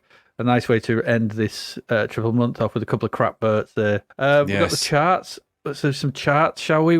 These are from Commodore User. They've got the spelling back to normal now. The drunkards have left. So new in at 10, we've got Trapdoor. Don't know what Budget that's release. I don't. It's by alternative. It might be a budget relief, or it might be that one we just that through the Trapdoor that we looked at. Yeah. God damn, awful. Down to number 9 is Grand Prix Simulator. Up to number 8 is Arcade Classics. Up to number 7 is the compilation Magnificent 7. In at number 6 is ATV Simulator. I can't believe ATV Simulator is higher than Grand Prix Simulator. Madness. That'll be out that chart like shit through a goose. Probably. Down to number 5 is Test Drive. Down to number 4 is down to number 5 from number 2 is Test Drive. Down to number 4 from number 2 is Combat School. Who wrote this chart? They're making it up. Staying in at number 3 is Match Day 2. New entry at number 2 is Platoon. And staying at number 1 is Outrun. Going down the bottom, we've got 2 entries at number 12. Oh, God, we do. California Terrible. Games and Fruit Machine Simulator. Can there be 2 more contrasting games at that sold the same amount? Me. Whatever, that's Crazy. Then at number 13, Kickstart 2. 14, BMX Simulator. 15, new entry Popeye. These must be budget re-releases. 16, Project Stealth Fighter. Soccer Boss at 17. 18, Live Ammo. I think that's another compilation. 19, Football Manager's back in. Now, Soccer Boss and Football Manager, Soccer Boss obviously came after it, but they've literally just gone to the synonym book. They have, haven't they? And for Football Manager, what's the synonym for football? Soccer. What's the synonym for manager? Boss. That'll do. Soccer Boss. What? How does it play? Exactly the same. What's their company called? Addictive. Ours is called Alternative. Alternative. Yeah. They've got the Big Mac. We've got the Big Mick. Exactly. And for some reason, still in the charts at number 9, at number 20 is Back to the Future. It's come back. Ironically, it's come back from the future. It has come back, and now it's taken root in the past. And now it's invading our charts. What have we got coming up? I think next month is a 3-parter, I think, just to keep our sort of workload within a reasonable amount. There's quite a lot of games. We are starting to see Amiga titles pop up now in Zapped, but we're just keeping with the C64. So coming over the next 3 weeks, I think, we've got 4th and Inches. Excellent. Unfortunately, we won't be looking at Ball Raider, which was that crap from last week. Black Lamp. Interesting. And that is an interesting one because that is Tim Follin's music. Yeah. Blockbusters, which I'm hoping is Can I Have a Pee Please Bob? I'm hoping so. As if BMX Simulator wasn't enough, we've got BMX Hyper Biker Simulator. Oh, whatever. Dan Dare 2. Okay. Firefly. Firefly. That's another, that's a good soundtrack as well, I think, if I recall. Okay. Heli Drop. That sounds crap, that does. That sounds like a really crap game. I hope it's good. Sounds like Heli Squad. Yeah. Night Games. Well, Heli Squad was good. Night Games 2, which is the weird sequel. Magnetron. The unfortunately titled Mandroid. Mandroid. Oh, no. The human computer bots, whatever they are going mad. Roll Around. Hope that's got Mike Reading. Scumball. Skegpool. More good music. That just sounds like a pool at Skegness. It doesn't maybe sound it is. good. It sounds awful. Skegpool. It's a Skegness simulator. Skegpool. And that is niche. Come on. Yeah. The actual official Skyfox 2. Okay. So we had Star Fox, didn't we? Which we thought was Skyfox 2, but no, this is the official one. Snooker and Pool, which I can tell you now is just that on queue again. They've just re-released it. We will be looking at it, but it literally will be the quickest review ever because you can just cut and paste what we said about on queuing. It's the same game. Snooker and Pool. Is it Chas and Dave who did the music, maybe? I think so, probably. They were Snooker and Q, so. He likes snooker. I like pool. So we're never playing the same game with each other. Never. Yeah. Okay. Sokoban, which I've no idea about. Stratton, no idea. Task 3, don't know. The Train. Okay. I think that's a Thundercross. Adventure, is it? No, The Train. It's an action game. I think it's by Access, I think, or Accolade. Okay. I think it's like a we'll World War II train one or something like that. I can't remember. Thundercross, which I think is a helicopter one, I think. I'm not sure. Sounds like one. Traz. Okay, Traz is a good game. It's a breakout type game. Is that the weird breakout one, isn't it? Yeah. Hubbard soundtrack, or is it Wally Bevan? I can't remember. And finally, Werewolf Simulator. Oh, Werewolf Simulator. It's got to be by Codemasters, hasn't it?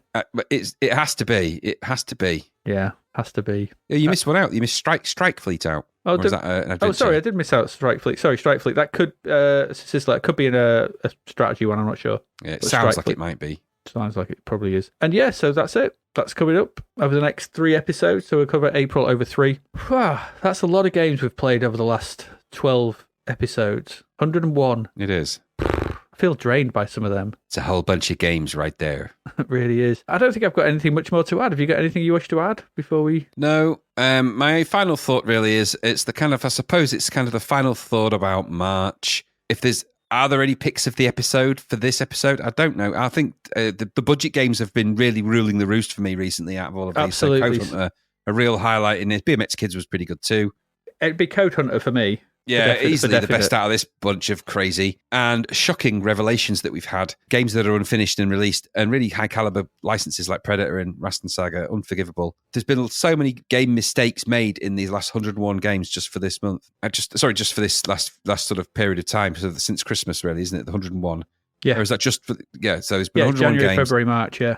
Maybe 95 mistakes. It's just so many. It's been a shocking revelation for me, because I kind of thought that a large percentage of the games that were coming out this time had learned a lot of the lessons from the previous ones, and in many ways there's been a lot of steps backward, and let's just hope that things start to take a bit of a turn on the uptick as opposed to this. So that's my final piece, is that thank God March is over with. I'm hoping that April has some new things, and there's some interesting things in that list we just read out, so I'll look forward to it. As I'll try and look forward to it more. I'm trying to be more positive. I'm trying.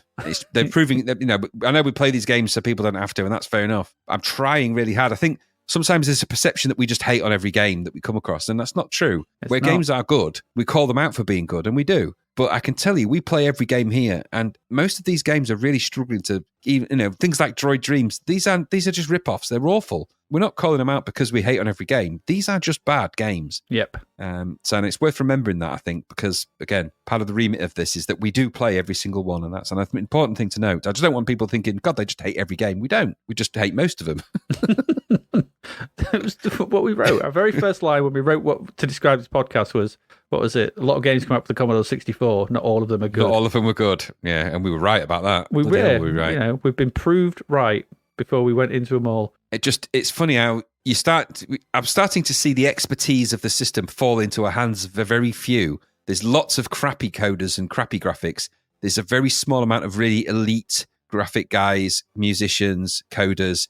And when they turn to their hand to games, generally they're quite good, but this obviously it doesn't always go according to plan. But let's see what April brings. It does, yeah. So yeah, those games are spread over the next 3 episodes. So still plenty of stuff to come, and we're still getting at least 7 or 8 games an episode. So loads still there. Plenty. Right, I think that's it. You got that to look forward to. I think we've done now. I think we should say goodbye and leave our listeners to go about their daily lives. I think that's a good idea. I do too. So, as ever, I have been Adrian Mills. And I have been Graham, Computer Human Raddings.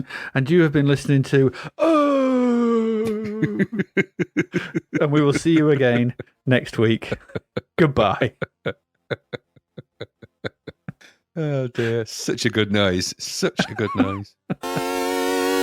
Thank you for listening to the Zapped to the Past podcast. We hope you enjoyed our deep dive into the world of Commodore 64 games, as well as the music, films and TV from around the 1980s, driven, of course, by the issue of Zap 64 magazine published at that time. We will return with a whole new batch of games and stuff to talk about next week. Until then, if you want to listen to or download previous episodes of Zapped to the Past, and why wouldn't you, they can all be found on our website at zappedtothepast.com, as well as being available on Podbean, Apple Podcasts, Google Podcasts, Spotify, Deezer, Audible, Player FM, and, well, pretty much anywhere where we can upload them. By the way, we do always love to hear from our amazing listeners, so if you'd like to contact us about anything in the podcast or beyond, you can do so by emailing us at zappedtothepast@gmail.com. We're also active on Twitter under @ZapTother, as well as Facebook, Instagram, and most social media platforms. Just search for Zapped to the Past and you'll find us. Oh, and if you like the podcast and what we're doing, please do like, share, review, rate us. It really helps. Something, apparently. The Zapped to the Past podcast is written and produced by Adrian Mills and Graham Raddings, and recorded at Flaky Bits 2.0 Studio. All opinions expressed are those of the writers, and while we indeed love Zap 64 magazine, the Zapped to the Past podcast is not affiliated with it in any way. Stay safe, see you next time, and remember, we play these games so you don't have to.